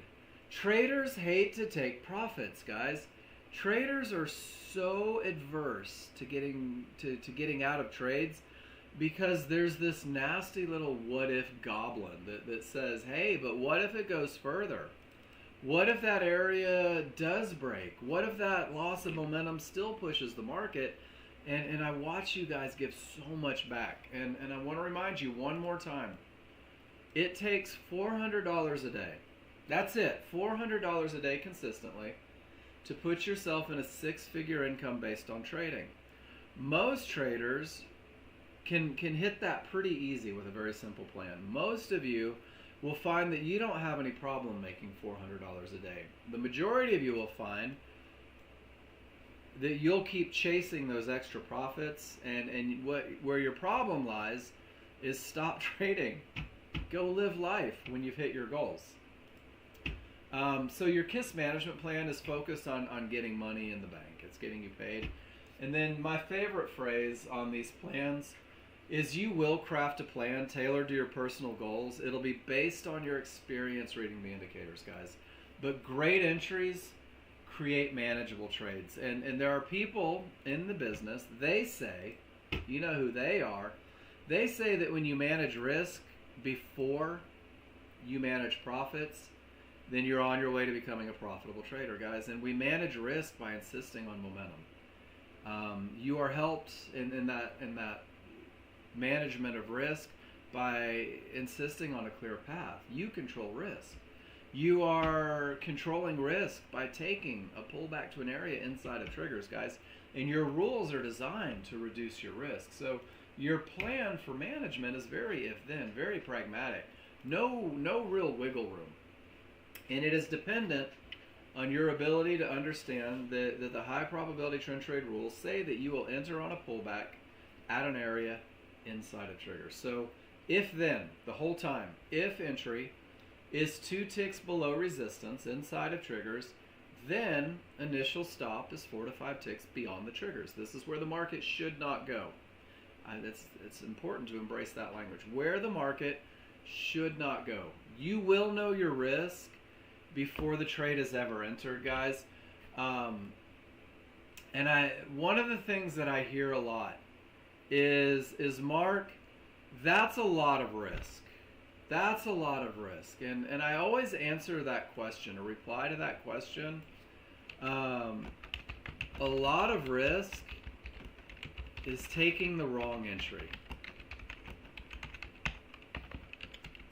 Acceptable risk is where the market should not go with an entry rooted in advantage.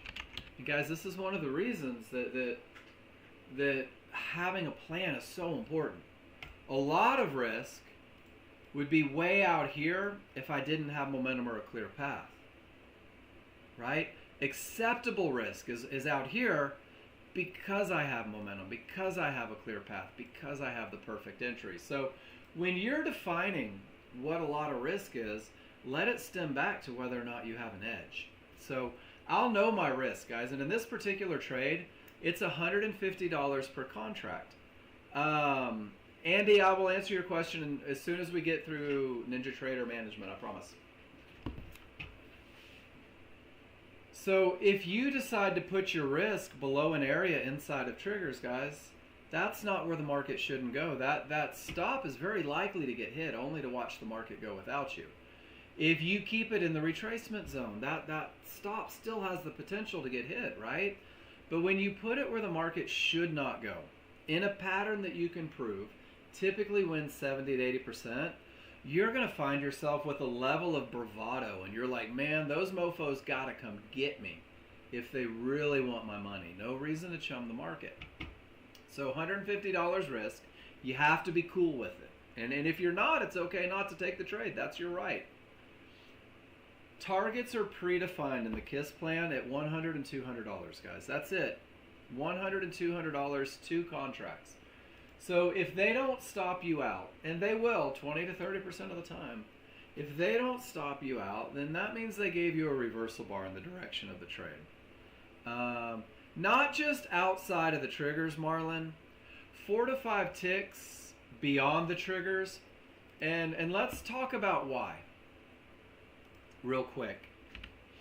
Because I think that when you understand why it's this stop, it makes it easier. So, Marlon, this push up, is most likely, I don't speak in absolutes, it is most likely to push up somewhere from the bottom to the top of the trigger range. Does that make sense? So this big shaded box is where the retracement is most likely to happen. And I don't think I can say that word enough. Most likely. If I took 100 pictures that looked like this, it would retrace somewhere in that range, probably 80% of the time, 70% of the time. And then we keep that language going. The market is most likely to bounce from areas inside of that retracement zone. So once again, what we're doing is we're trading probabilities, which means, Marlon, if they retrace, once they're inside of that zone, they're where they're most likely to go. If they hit that first level of resistance, it's where they're most likely to bounce. If they hit the second level of resistance, it's still where they're most likely to bounce. If it hits the third level of resistance, it's still where they're most likely to bounce. If they push up a little higher but stay in the retracement zone, it's still where this pattern is most likely to go. Does that make sense, everybody? But once they're 4 to 5 ticks beyond the triggers, guys, the idea of most likely is off the table. Rule 3 not in place. Advantage gone. No edge. I'd rather exit than hope. Does that make sense? So the initial stop is 4 to 5 ticks beyond the trigger lines, because that's where the market should not go. I love giving that lessons, guys, and it takes a while to believe it. And I wish I could tell you how many times I've seen people take this amazing entry and get stopped at the area inside of triggers. And how many times I've seen people take this amazing entry and the market goes 2 ticks in the direction of their trade and they go break even because they can't stand the thought of giving anything back. And then it just taps them and does one of these. So initial stops where the market shouldn't go. And then, guys, if you don't get stopped out and you get that confirmation bar, that reversal bar, and I call it a confirmation bar because what is it doing?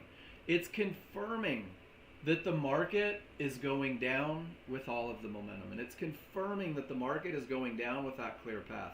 And it is confirming that the market is going down from that area most likely to make it go down. I'm going to redefine where the market shouldn't go, guys. And the new stop is 2 ticks above that reversal bar. And it doesn't guarantee a winner, but it drops your $150 per contract down to $30 per contract, guys. And you're like a sniper. And at this point, it's hard to get scared. You've got virtually nothing to lose. And you've only got one option, or two options, I suppose. Either the market comes back and stops you out, and that will happen every now and then, guys, but you lose very little. Or it goes to your first target. And I've seen you guys hit your first target on the same reversal bar because of your great entries. If you hit your first target, one contract is automatically removed. Those funds go into your account, guys. You're a winner. Your sweaty palms start to dry up, and your pulse begins to drop. Your anxiety subsides. And guys, once that $100 is in your account, they can't take it from you. You're learning how to get paid. And you're also going to move your stop according to the plan to break even, to zero risk on a trade. And guys, I want you to really pay attention to the idea that break even is not where the market should not go. Break even is an arbitrary spot based on an amazing entry and 3 advantages, but it is still just below a mid-band inside of favorable triggers when the large chart says go. But this break-even stop, guys, is designed to help you trust the large chart. It's designed to remind you that the only reason you took a short was because of odds favorable momentum, that the only reason you took a short was because of a clear path, that the only reason you took a short was because of a pullback to an area inside of triggers. And it helps develop the trust to hold for that second contract, guys. And that second contract, that second exit, is only $200 away from your amazing entry. 20 ticks in crude oil, only 16 ticks in the S&P. And if they hit that second target, that's a $200 trade. That is a $200 profit, a $300 trade, guys. That is $300 in your account. You are out of the trade. The stress is over. The pleat that you sucked into your chair is gone, and you're done. And it's time to wait for the next trade, guys. And typically these trades take, I don't know, maybe all of 3 to 4 minutes.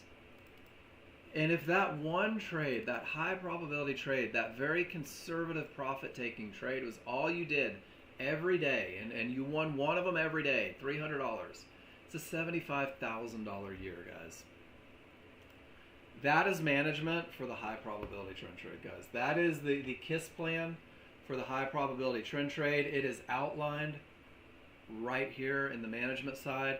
And then, guys, you will learn when to hold for bigger moves. You'll start looking at your charts and saying, man, with all of this momentum, with absolutely nothing in the way, I'm going to hold that second contract for the fib, because it's more likely to go to that fib than it is to just turn from the middle of nowhere.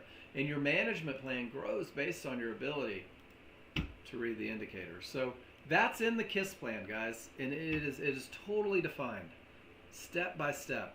In the KISS plan, in the 50-50 trade, the potential to break, entries are completely defined. Management is completely defined. Everything you need, guys. We'll go over our initial stop placements in TradingView real quick. But first, Andy, you said, got a question, was looking at silver futures, tried to build the 15-minute and the 1-minute for TradingView, did on the website, but couldn't save it or copy it to use the app. How can it be saved? So, Andy, open up your app for me. Let me know when you have it open. And what I would do, and I think this is the easiest, is I will click on that X to open a new tab. And I'll just pick my NASDAQ. mini copy, like whatever saved one I have in here, I'll just click on it. And now it's the exact same thing that I have over here. But I don't want it to be the NASDAQ, I want it to be silver. So I'm gonna click on the NQ1, over to futures, and I'm just gonna type in silver futures, and I'm gonna click on it. And now my large chart is silver. So I'll do the same thing over on the 1 minute, and I will make it, whoops, I'll type in silver, and now it's silver. And what I will do is from my drop down menu right here, Andy, I'm gonna say rename, and I'm gonna call this one silver, and I'm gonna save it. And now I have a silver that looks just like my NASDAQ. And then if you want, just because I like to be helpful, there's mine right there. You can just click on it.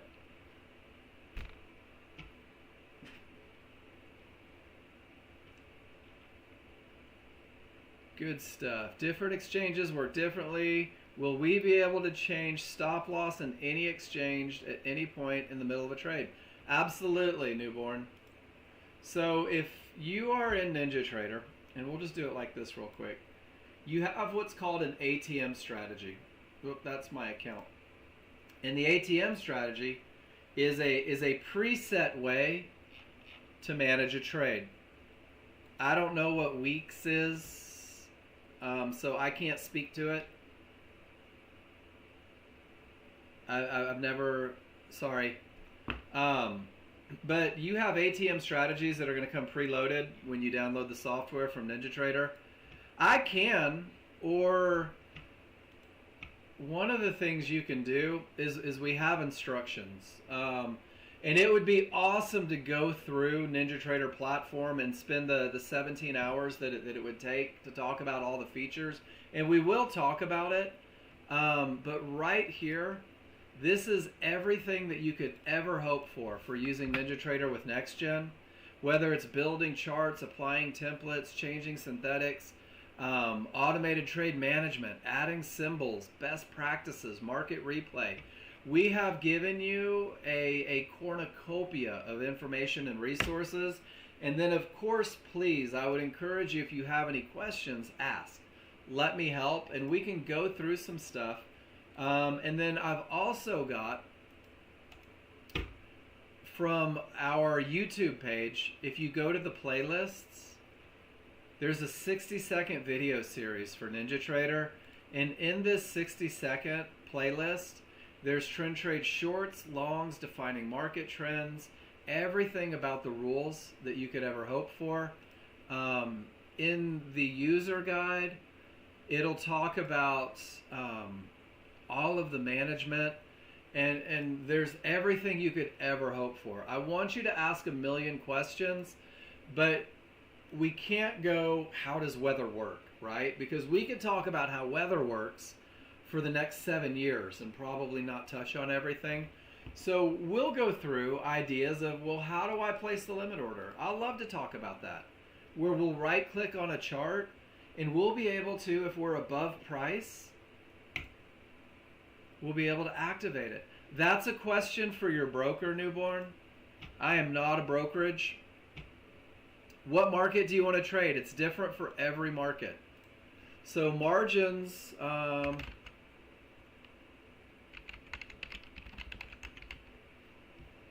margin requirements PDF. There you go. That'll tell you exactly what you need to control one contract. You could go the bare minimums, but if you take a loser, they're going to call you. But there's your PDF. That's all of the markets you can trade in the futures for Ninja, and exactly what you'll have to have in your account in order to trade them. But when you have an ATM strategy set, so for example in Ninja, if I bought the market, I would have predetermined targets. I have a stop in place, and this is not a real trade, guys. I would never buy the market in a downtrend. But I can click on my targets and move them. I can click on my stop and move it. If the market hits one of my targets, it'll automatically take a contract out. If it hits my stop, it'll pull me out of the trade. So all of that is very simple, very easy to do on NinjaTrader. So if you enter a trade, hypothetically, you're in a trend trade and you get up to trouble, you could move your stop and you could tighten it behind those key areas and say, well, if it breaks, awesome. But if it doesn't, I don't want to stay in this trade anymore. And there's a lot of great stuff, and there's a lot of great videos that John Novak has put together, that I've put together. So if you just type in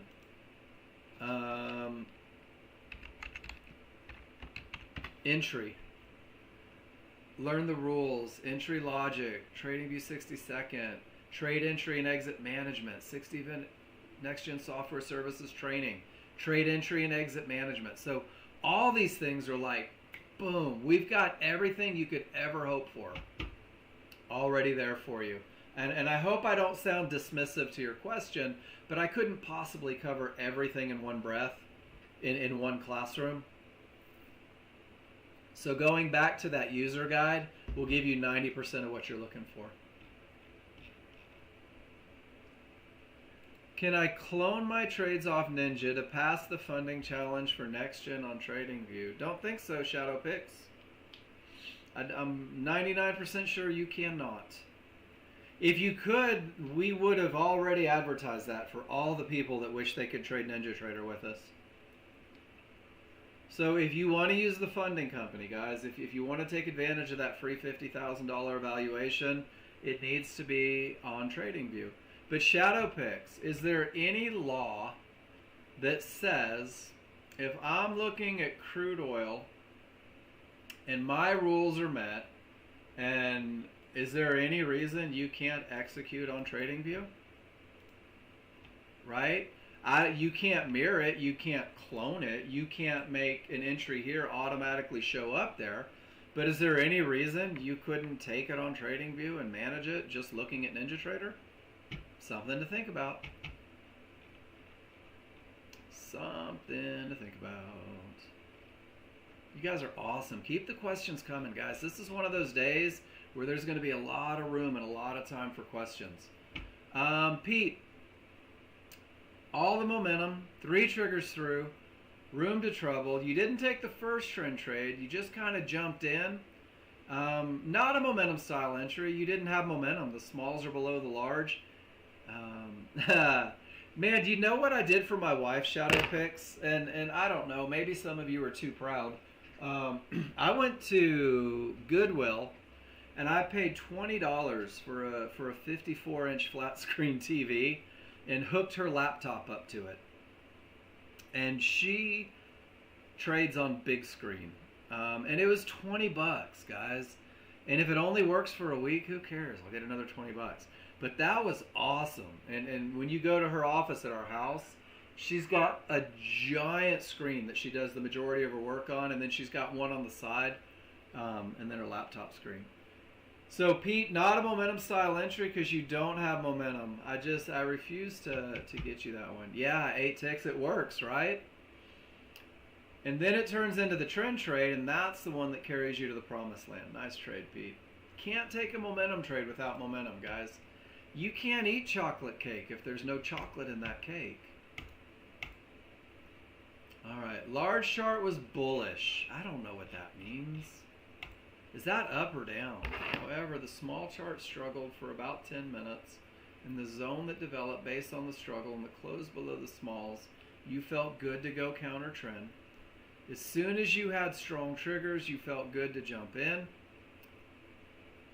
I know, I'm just kidding. I know bullish is up. I do have to think about it, though. It's like when you have to do the math with your finger in the air. I do always have to think between bullish and bearish. It's just momentum. It's counter trend. It's directly into areas. It worked out beautifully for you. And I love 120 ticks. That's a great trade. I'd love to see the large chart, though, 8 ticks. At 24,910, what's happening, right? At 24,910, you had already reached trouble. You were fighting everything at 24,910.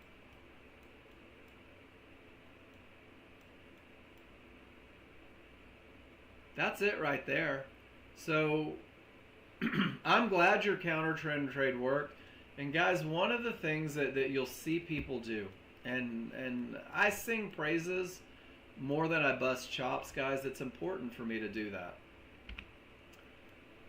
If I'm going to fight this, if I'm going to fight up, if I'm going to fight strong side, if I'm going to fight room, if my large chart is the most perfect look that I could ever hope for a long trade, no offense, 8 ticks, I'm going to do what 8 ticks did. 8 ticks says this is odds favorable momentum. This is strong triggers. This immediate strength says nothing but down. And you rode the short to maybe the potential long, right? And guys, people always ask, well, Mark, how do I enter the market short here? I don't have rules for it for brand new users. Why? Because you're probably going to lose more counter trend than you won't. And let me show you guys why. And it's because we have nothing but time. A lot of you will say, I'm going to get in right here counter trend. And all the triggers are up and everything is up. And you're like, because of this zone, I'm going counter trend. And then you lose. And you say, well, I really want it to go down and I take this trade. And then it starts to come back up and you go break even or you lose again. And then everything is still up. And then the triggers finally roll from the zone. Then the small and large finally say down. Then the momentum is finally present.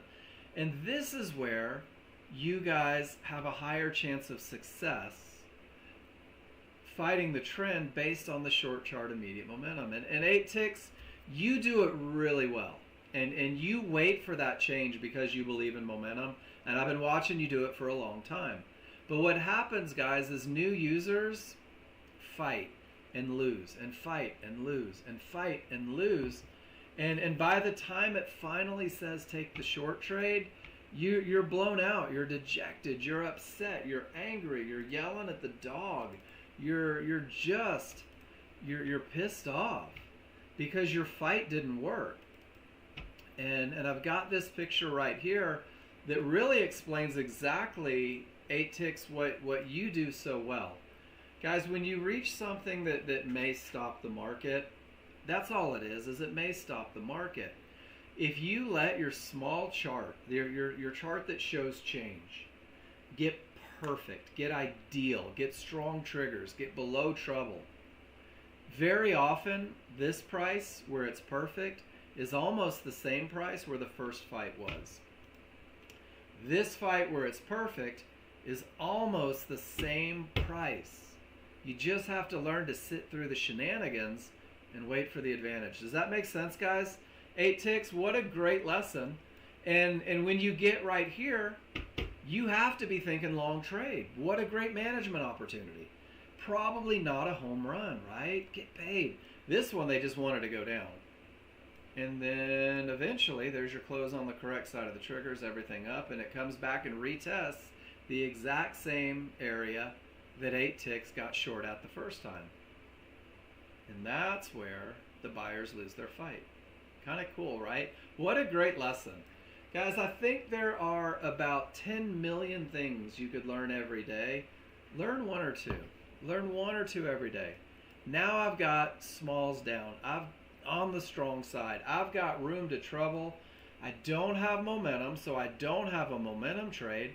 But wouldn't it be awesome for the buyers to fight, to pull me back to an area, to give me a close on the correct side of the triggers, and use this outer band in these areas for a little launch point to do it? Does that make sense? I'm calling my shots. With no strong triggers, I need to see something up here for an entry. And if I don't get it, I don't get an entry. All right, Pete. Triggers are down. Price is on the strong side. You've got all the room in the world. You've got odds favorable momentum. You take the close below the zone, and I'll be darned, you ride the momentum down. So Pete, exact same breakout look. And this is what I love. Didn't close, got a huge bounce, right? It's the one that closes below the trouble where you can ride that momentum and giddy up. And you had all the room here. Really nicely done, Pete. I think you may have stumbled onto your patience piece on this jump in trade. It's awesome. Awesome, awesome. Rinse and repeat, right? That's it. Rinse and repeat. S&P says down, says strong. Just don't have anywhere to go, really. Well, if it pulls way up, I'd have somewhere to go. But from where it sits, well, don't have a momentum trade because I don't have momentum. Do you guys see it? Into the zone. I can't have a momentum trade without momentum. Gold is up, strong side, but they're playing with that outer band, guys. And look at your small chart. Your small chart says, hey, silly, not yet. Let's see if we get a pullback to a mid band. Let's see if we get a close on the correct side. Let's see if they want to continue up with these triggers. But once the small triggers roll, guys, that's my option. There's your shot calling. Does that make sense? Andy, is that what you see? You're my gold person. Up. No room from right there, but if it pulls all the way back to 16.8, gives me a close on the correct side of the triggers. From 16.8, it gives me $2.5, over $200 profit to see if they want to retest that outer band. And guys, look, they've been bouncing and going, bouncing and going, bouncing and going, bouncing and going. That's why we don't trade directly in outer bands. Now we're at the spot. You guys want to just hang out and see if it sets up? My rules say that if I get a close on the correct side of the triggers from a mid band, I can take this trade. I have 36 seconds to think about it. 33 seconds to think about it. So what's the read? The read is up, transition side of the triggers, room to trouble, pull back to the area. I need a close on the correct side of the triggers. Guys, that's your checklist. Are there any questions about the checklist? I'm going to tell you guys right now, if you are in the funding company and you find yourself getting run over on trend trades, that close on the correct side of the triggers tends to produce pretty good results. I've got 5, 4, 3. Whoa, I'm glad I didn't anticipate it. 2, 1. Did not close on the correct side of the triggers. The counter resets. We have another minute. 50 seconds, guys. Stretch your legs. Text your wife. Call your husband. Say, hey, I got 42 seconds before I know whether or not my rules are met.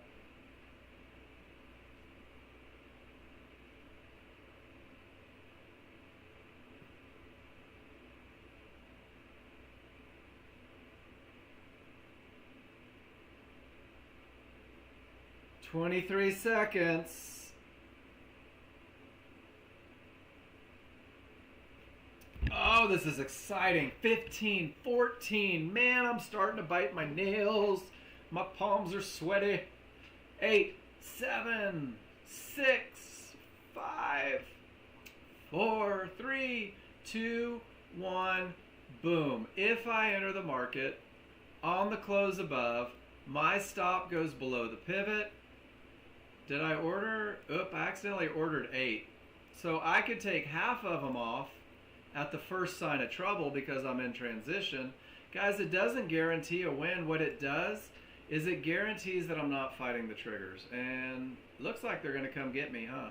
Woohoo, they just missed me. That was close. Any questions about the entry rules?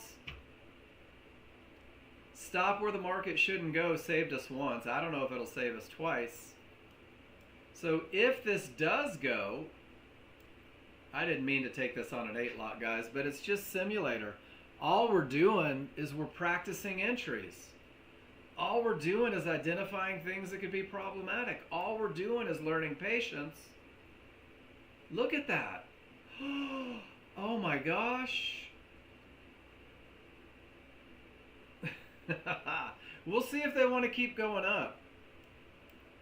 The challenge, where's my large chart? There's my outer band right there at 97. Maybe I should pull that down just a little bit to 97, right at the outer band. That's $110 per contract. Going into that outer band, get up there, let's get paid. Let's go break even +1 into the outer band. Maybe we get a runner, guys. Maybe we don't. Guys, that's the trend trade. It's that entry right there that typically launches you to the first sign of trouble. First sign of trouble was the outer band. We got paid. We protected our investment. If they run, awesome.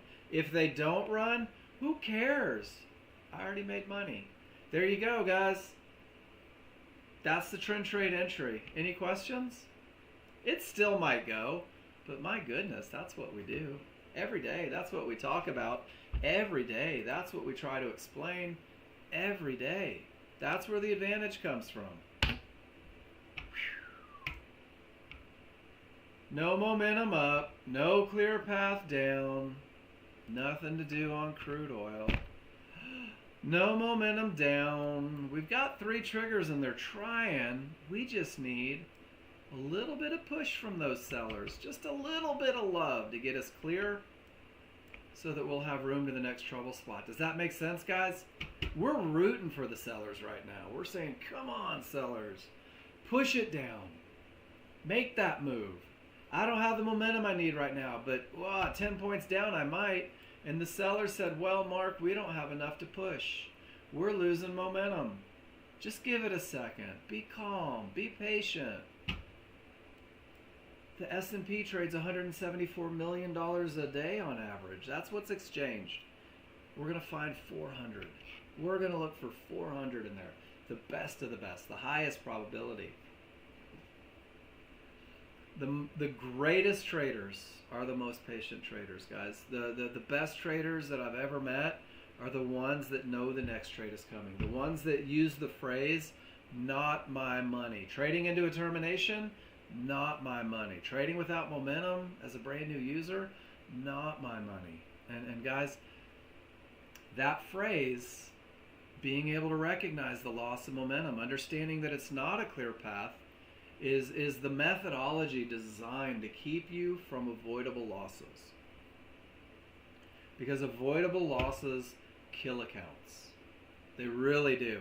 Taking that trade where you say, well, everything's red, it should go down, right? I know that no triggers made it clear, but it should go up. The triggers are green. My opinions are garbage. Just to put it on record, my opinions are garbage, guys. When I guess what the market's going to do, I lose a lot. But when I say my indicators say that because this area held, my indicators say because the triggers are rolling, my indicators say because the momentum is starting to grow, if I get down here, I'll look for a trade to go with that momentum and that potential to break. But my indicators also say, because my large triggers are above this reversal bar marker and it's reached yellow 1-to-1s and it's from a bad top, these are just things coming together, the market is more likely to close the gap to those triggers than it is to just drop like a ton of bricks, which keeps me a little bit patient, which forces me to wait for that path to be clear. I'm human like the rest of you guys. I get antsy, I get tired of waiting, I get frustrated sometimes if I don't get my rules met. And I always use that phrase, the same way you will. I knew it was going to do that. I knew the market was going to go down. I knew that area was going to break. I knew that entry from the wrong side of the triggers was going to be my best entry. And guys, you don't. You will never know what the market's going to do. Ever. So we just do the same thing. So Carl, if you're setting up 2 targets on TradingView, the one thing that you have to do is, so if I'm trading 4 contracts, Carl, and just hypothetically, I go short, and guys, this is not a real trade. If I sell the market, and I'm going to put my stop loss way out of the way so that we can do this, if I want to set up 2 contracts, I'll take my profit target and put it where I'm hoping the market goes in its furthest extension, right? I hope it goes to these 1-to-1s. And then I have to reduce my contracts. So if I wanted to take half off right here, I would have to put a buy limit in right here. And again, guys, this is not a real trade. No rules are met. And then, Carl, if it hit my first profit target, it would take 2 of the contracts off, and I would still have the distance down to this one. So you have to go through and you have to change your contracts and use limit orders. And the limit order is always equal opposite reaction. It's not like NinjaTrader, Carl. When you hit the trade, it won't let you set up multiple contracts. I haven't figured out a way to do it. Now, if you wanted to, and just because I said I haven't figured out a way, doesn't mean that there's not. Trading view, knowledge base. By all means, feel free to comb the internet for it. I've done a lot of looking and I couldn't find it either. So the only way that I've found so far is, is splitting them. Guys, remember when we drew that box and we said if we're going to go short with this, we need to get that pullback to the zones and the close below? And there it is. There's your pullback. Never broke through the area. There it is, pushing up to the zones, to the mid band. And now we just need a close below trouble. John says, I know for sure mentality really sets you up to be extra mad and frustrated when the market doesn't do right and you lose. The right way is Mark Douglas style. My rules are true, so I will enter because I have odds in my favor. My rules for a stop or exit are this or that, and I will exit there if met. And my target rules are X, Y, Z, and I will do that when true. And this is the only way to fine-tune your rules. I love it, is to have them, to use them, to follow them. And guys, that's why we talk about it being so black and white. And that's why we talk about it being so if-then. When you remove your opinions, guys, it makes life easier. Triggers down, transition side. Once the small triggers rolled, I had to wait for a pullback to an area. There it is. And I don't know that they're going to give us a close, guys. I don't know that they're going to give us a close on the correct side of the triggers without anything in the way on the 1 minute. But at least I didn't try to go short without momentum. At least I didn't try to go short with no room. At least I didn't go short with a close on the correct side of the triggers with absolutely nowhere to run. I stuck firmly to my rules. And my rules said, if I get this, then I do that. And this is where I'll take profits. And it's still up. And now we're just kind of in no man's land on gold. I don't have areas to trade from, right? I'm on the weak side of the triggers. It's already hit the outer bands. Good example of trend trades that have small charts agreeing. Everything says up, pull back to the areas, go. Everything says up, pull back to the area inside of triggers and go. Well, that sounds like a predictable pattern. That sounds like something that you could study a pattern and just do the same thing every time, John Novak. There's my momentum. 2 triggers through, which is not a clear path. It's not coming from a strong top. Divergence is printed. Wouldn't it all be surprised to see him push up a little higher here? And then they'll make decisions.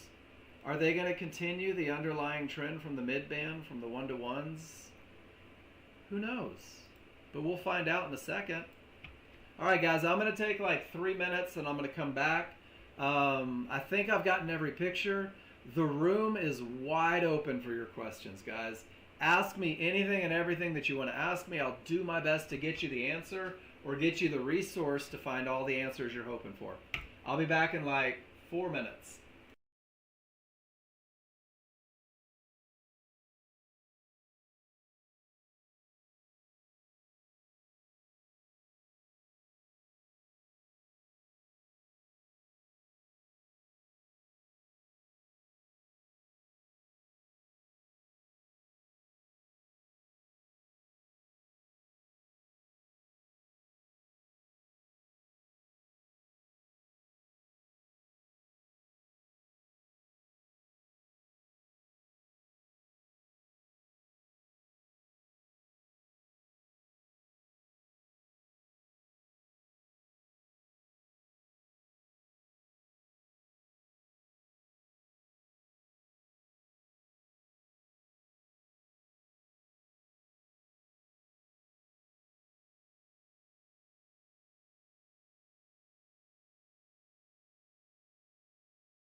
stretch. I would say this has been a pretty outstanding day, despite the markets not moving a whole lot, just from an educational standpoint.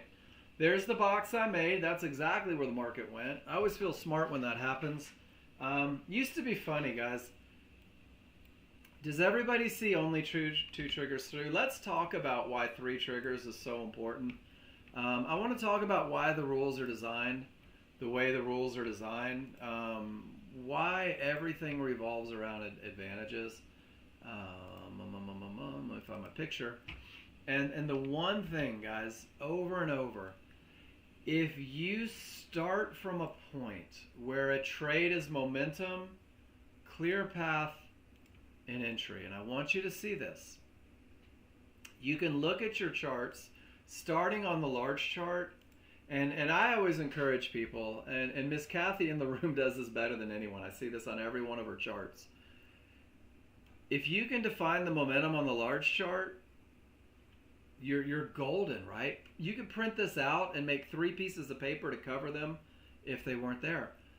And if you know that 2 triggers through is not a clear path, it's only the potential, suddenly you're not looking at that anymore. You're not believing that there's nothing in the way, and 33% of your advantages are gone.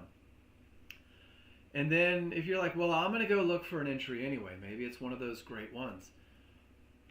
The mid band here is at 84, which means that your stop above the triggers is like up here at 04. And I told you you'd know your risk before you ever enter. So if you're trading a 2 lot, you're looking at $200 a contract, guys. You're looking at $400 risk without a clear path. And then you'll have to make the decision. Do I want to take a trade with $400 risk and not a clear path? And that's up to you. You'll make that decision. In the KISS plan, it says no divergence on that potential to break. Well, in the KISS plan, it says at least 3 triggers through with momentum and that potential to break, because divergence is a loss of momentum, which means maybe you're giving up another 15% of your advantages, which means you're working with like half of the good stuff and an enormous amount of risk. And if I told you, hey, I want you to put $200 on the table, there's a really good chance you're going to lose it. Do you want to do it anyway?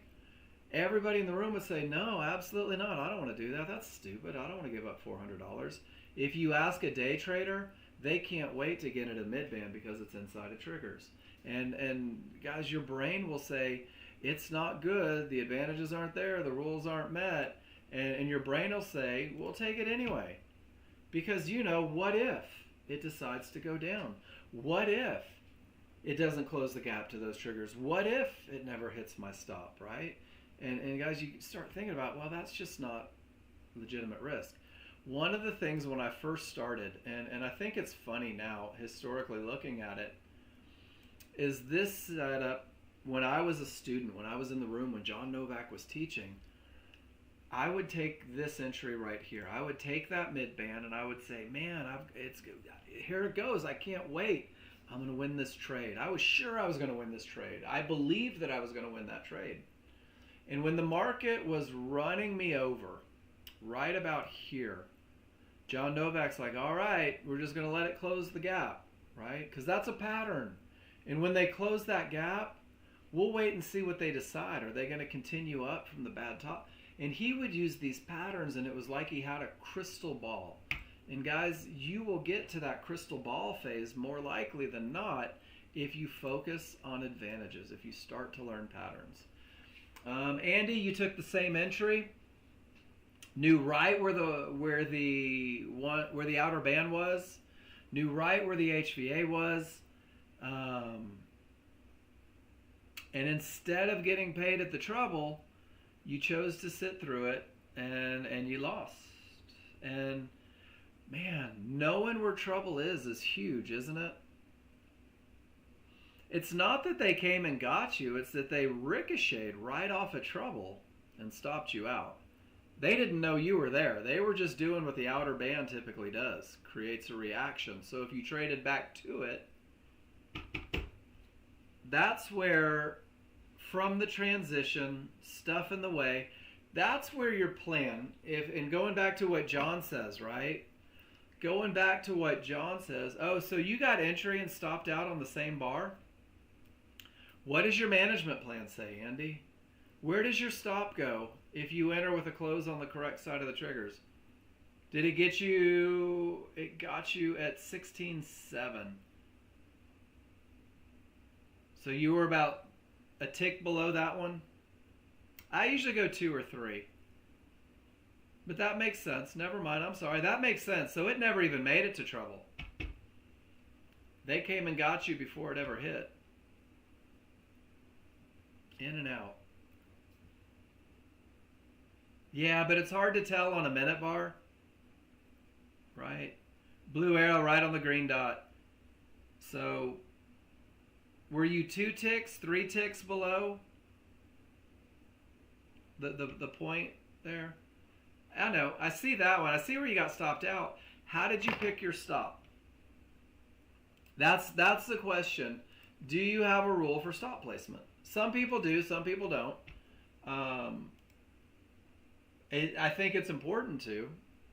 And that's what John Novak was saying, is when you know exactly how you're going to do it, it makes it easier to do.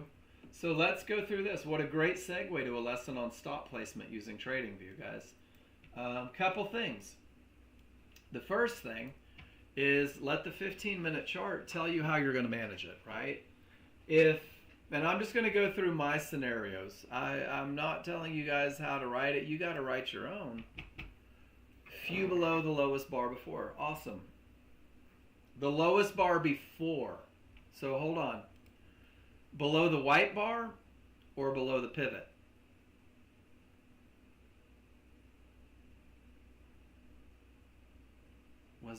So your stop was sitting on the midband. So your stop was below the white bar, not the pivot low. Okay. So this is going to be helpful. Andy, this is going to be big for you, I think. And this is going to help. Below the pivot low.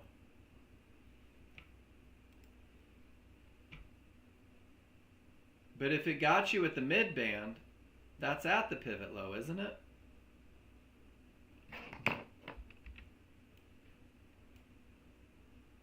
So this is your pivot low, and they got you on the green dots.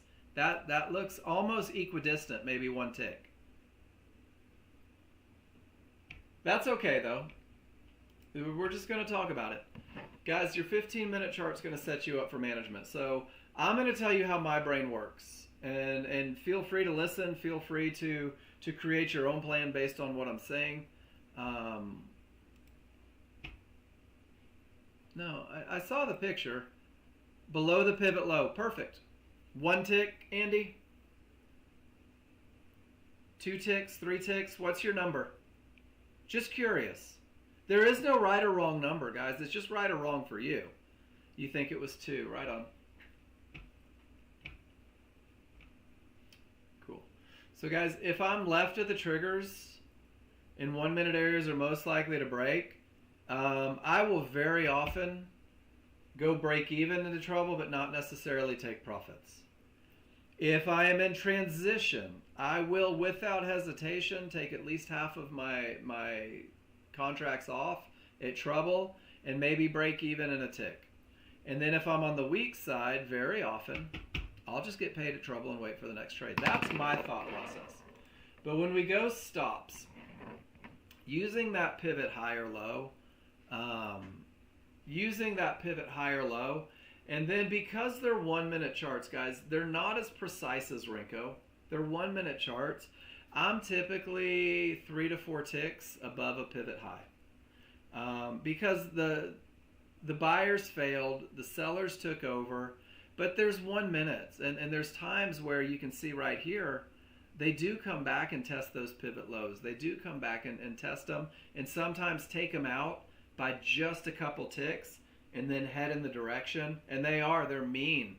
So my plan has 3 to 4 ticks, 3 to 4 ticks above that pivot high, 3 to 4 ticks below that pivot low, because in the grand scheme of things, 30 or 40 bucks isn't that big of a deal when my rules are met for the perfect trade.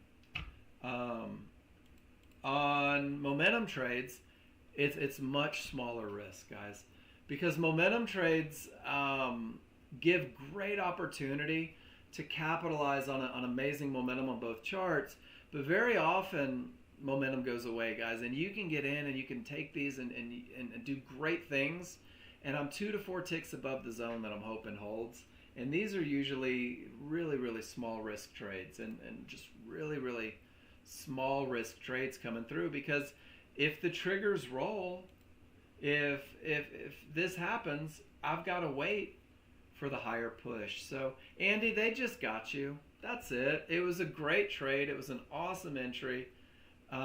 Even a tick or two below, right? Sometimes they get you. But I was just trying to use yours for a segue. How do I open up the door for management on that? And look at that. They closed right to it and they went down with momentum. Awesome.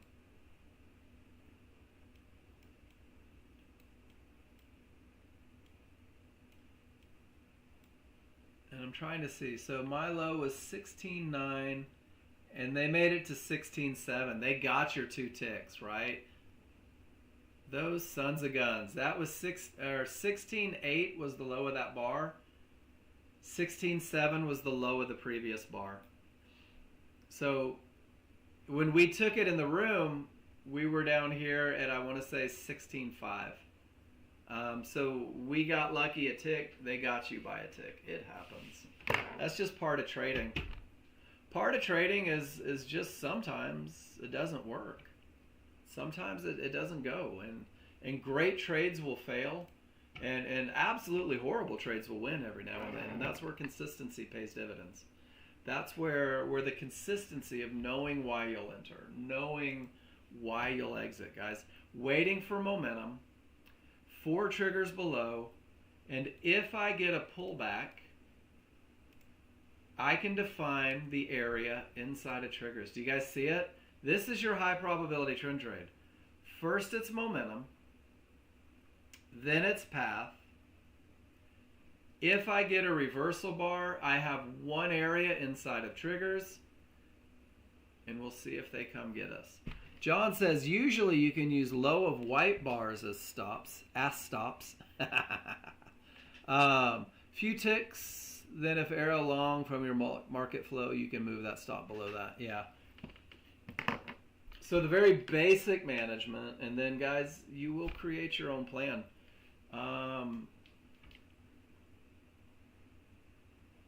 Momentum, 4 triggers below the 1-to-1s. There is a little divergence from here.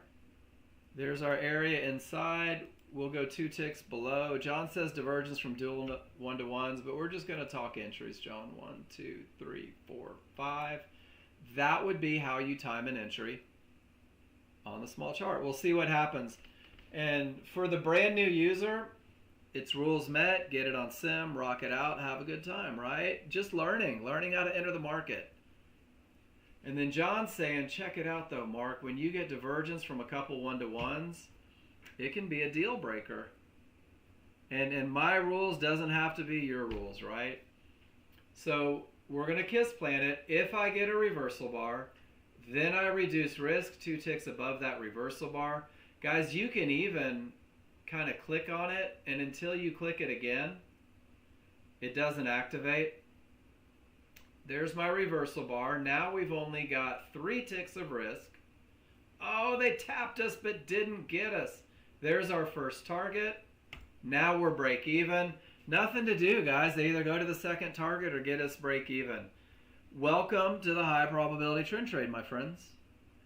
Everything that we talked about for 45 minutes this morning, identifying momentum, making sure 4 triggers are below trouble, waiting for the reversal bar, defining where the market is most likely to continue, using a pragmatic stop.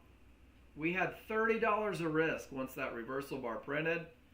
We took first profits, $100 in the bank. Guys, the worst we could do on this trade is a $100 trade. Takes a lot of the stress out, right? And if all that momentum really does push it down, If they decide that's going to be the top, if they're really going to finish this move, that fib would be where the market is likely to go with momentum and path. But I'm a brand new user. I want to learn how to get paid.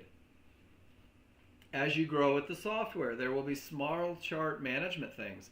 If I get a second higher divergence right here, in my personal plan, that's an exit condition because it may push the market up to here. But if I get a second higher divergence, I can re-enter with this look on a reversal bar and see if they continue to move. So there's a million ways to manage. It has to be yours. But we're just going to do the KISS plan today. We're not going to add anything.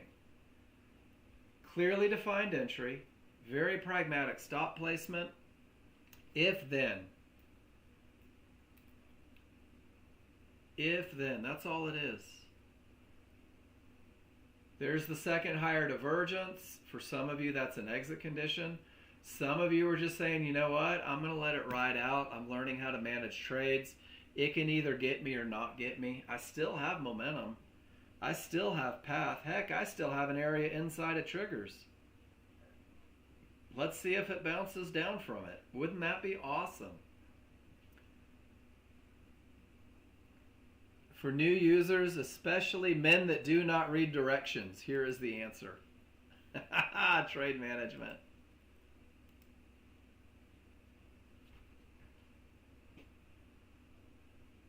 There we go. You made $100, guys. Good job. Good job. We've still got a little bit of time on this Columbus Day. Is there anything you'd like to talk about? One of the things that I do want to remind you guys, John Novak and I spent a long time building this plan for TradingView. And I spent, oops, sorry, Pete. I spent even a little extra time stripping it down even more, trying to make it even easier. I just wanted to share with you guys that we've had a lot of people passing their evaluations using this KISS plan. We've had a lot of people taking the right entries, not fighting, using this KISS plan. If you're in the funding company, guys, and you're not hitting it, getting it, sometimes trying something different isn't a bad idea. Up to you, though. Pete, strong trending market, which means 30 plus bars in the same direction. Lets it clear trouble, has room to trouble, jumps the fudge in, takes half off at 10, and says, I'll exit this momentum trade with a loss of momentum. Nicely done, Pete. Paul W. True, but every observation by successful traders adds a bit of strength to our knowledge. I agree, even if we don't use it. Your observation on white paint bars mirrors mine. If it mirrors mine, there are others as well. Bricks to the wall. Amen. Damien, your first trade, any advice? So my advice has nothing to do with the trade, Damien. What I need to see, honestly, in order to give you the best feedback, not trade advice, in order to give you the best feedback, I'd really like to see your large chart as well. I would like to see the momentum. I would like to hear your read on the path, and I would like to know why you entered from the middle of nowhere. I'm assuming it was it a long trade or a short trade, Damien? I'm not even sure which direction you went. Did you go long up to resistance? Did you go short and hold it all the way back down to here? So, guys, when we learn to talk with one another, I want to give you the best feedback. So, with every indicator down, why did you go long? Let's go back to the ES real quick and see if we can figure out where your head was. Because on what you posted, Damien, I'm not sure. I saw that your synthetics were green, which means we were somewhere. Let me see if I can see a timestamp. 10:25. What time frame are you in? Are you in Central, Eastern? That looks like 10:25. Here we go. We're going to figure your puzzle out, Damien.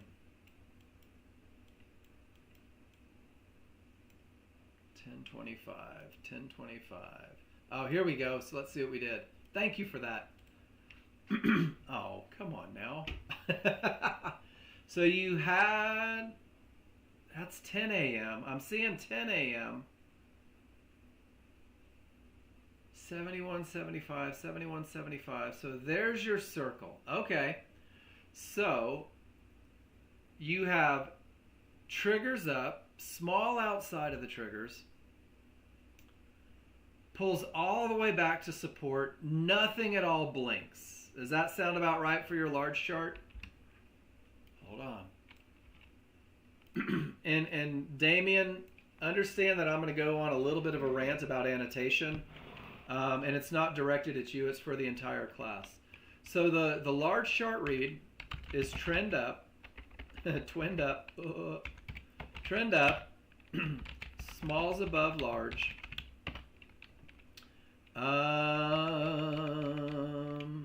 large up. Did you recognize that the market had already reached resistance and none of the triggers had broken?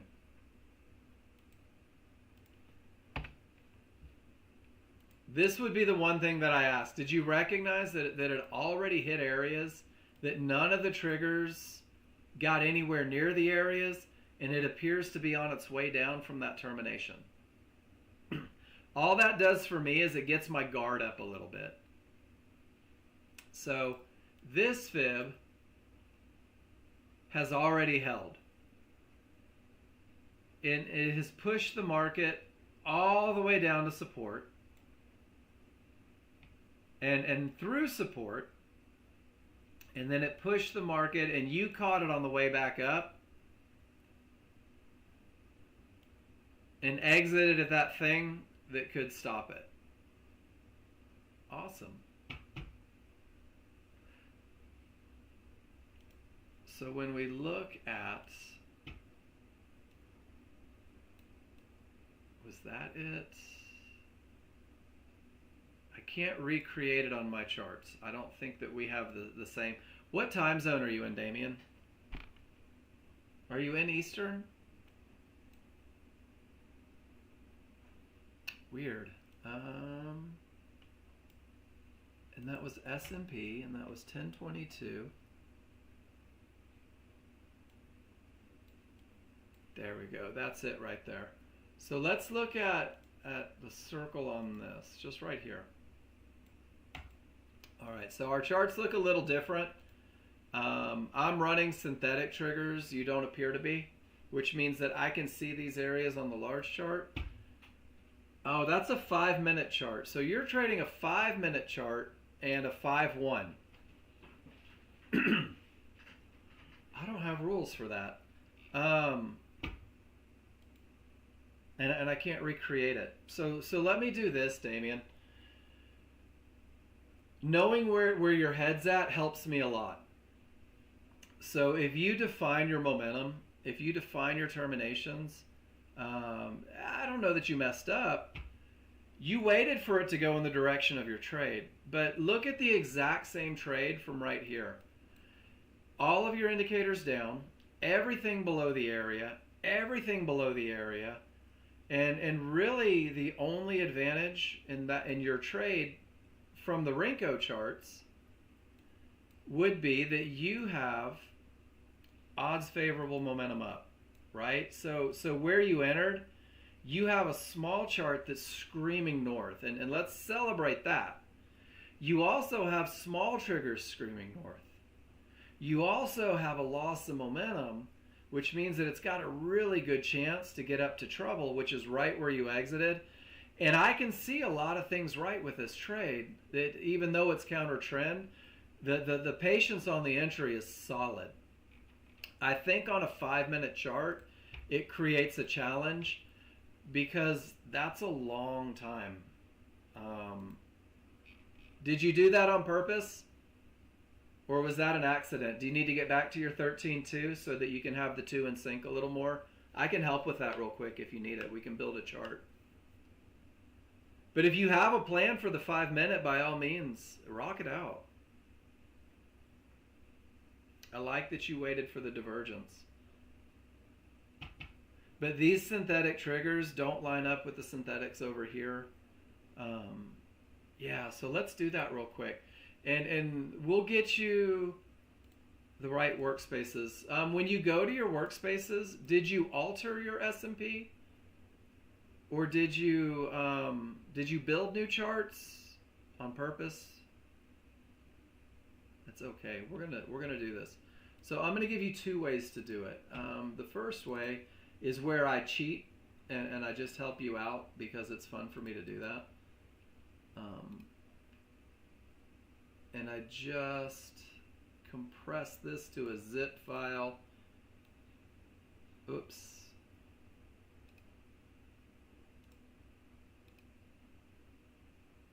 Compress to a zip file. And then I'll just drop my SMP workspace right into the room for you.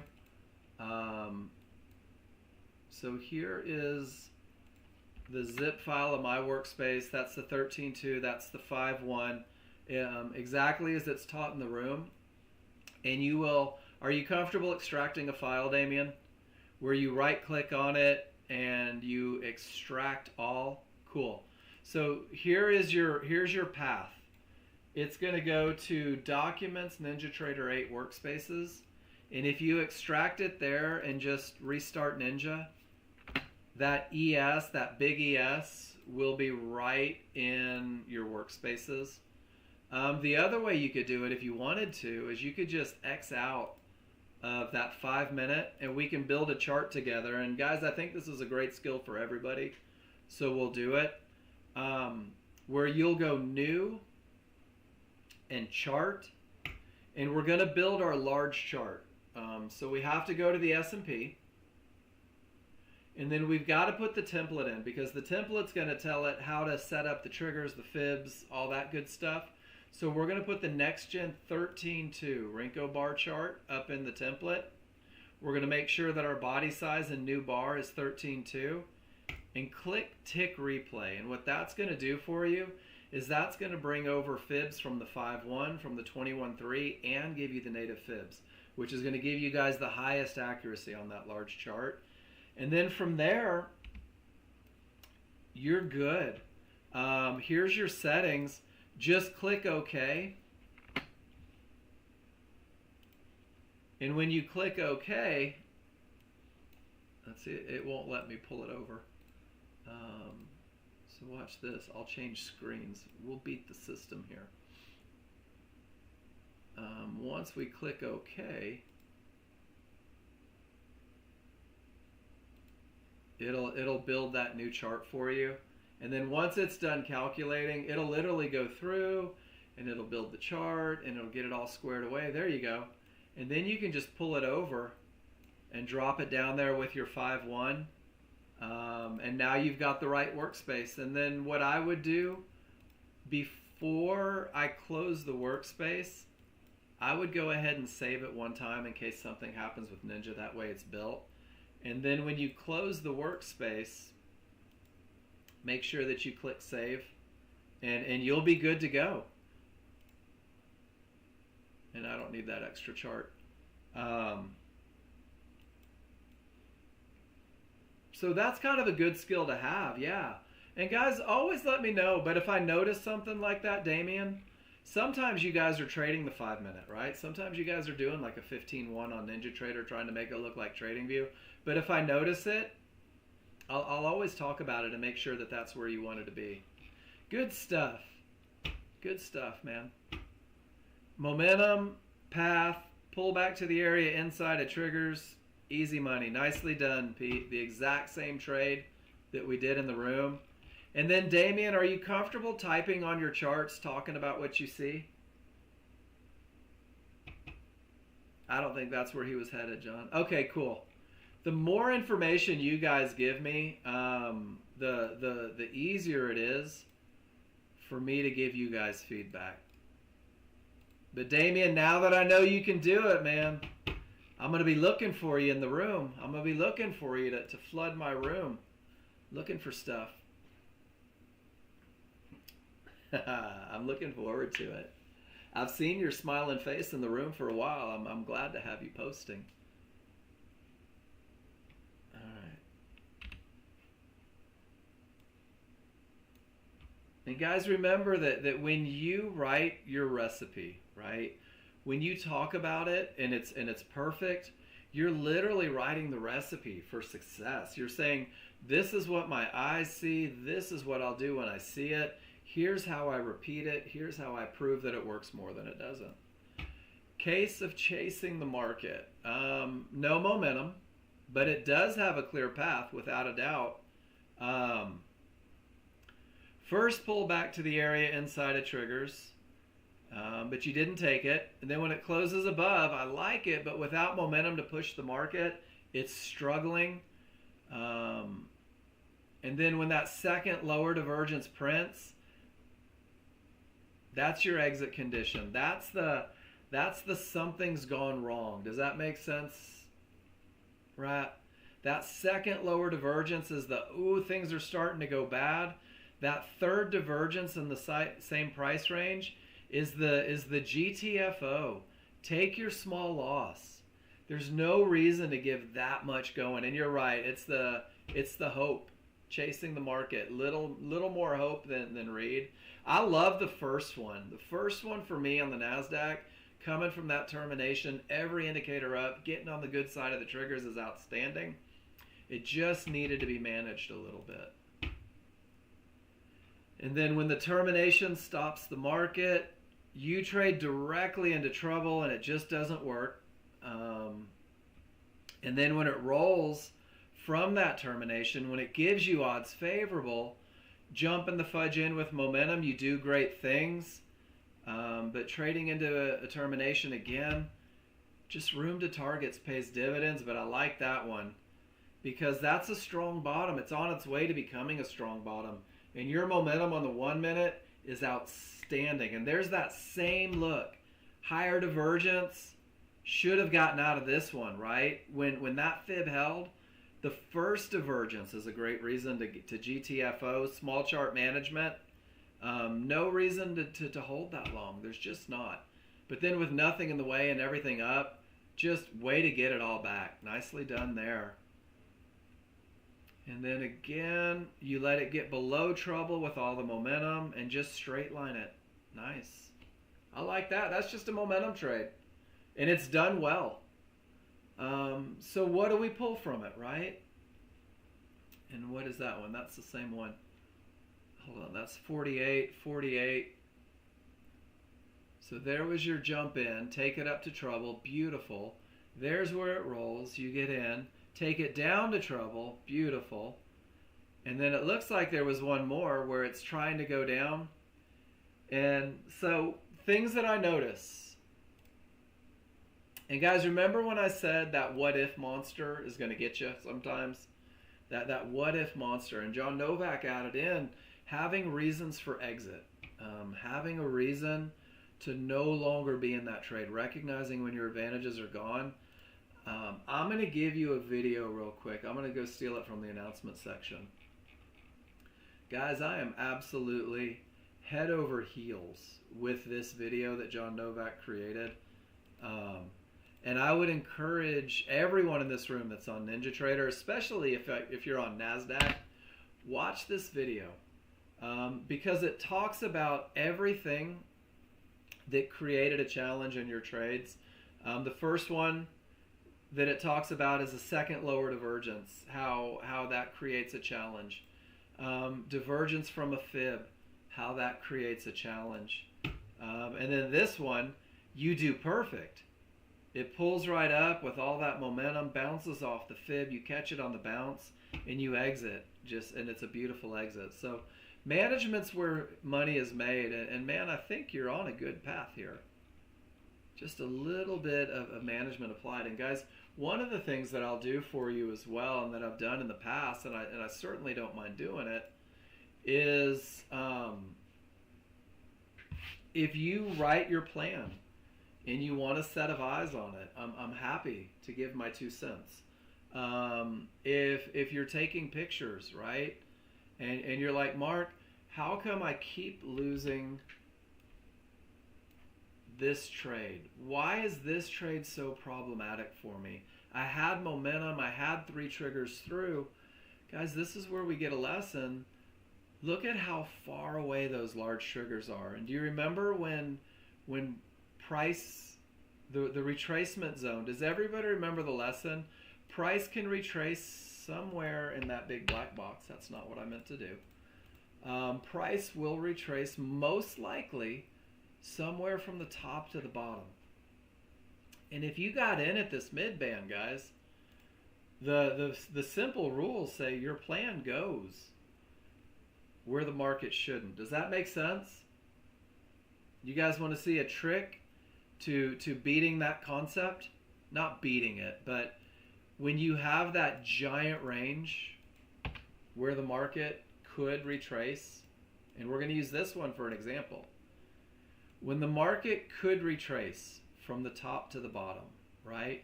When the market could bounce anywhere in between these two areas, when your stop is obligated to go where the market shouldn't, one of the things you guys can do, and I see a lot of you do it really well, is rather than just getting in at the area, saying, I'm in control of my entry. They can't make me get into the market.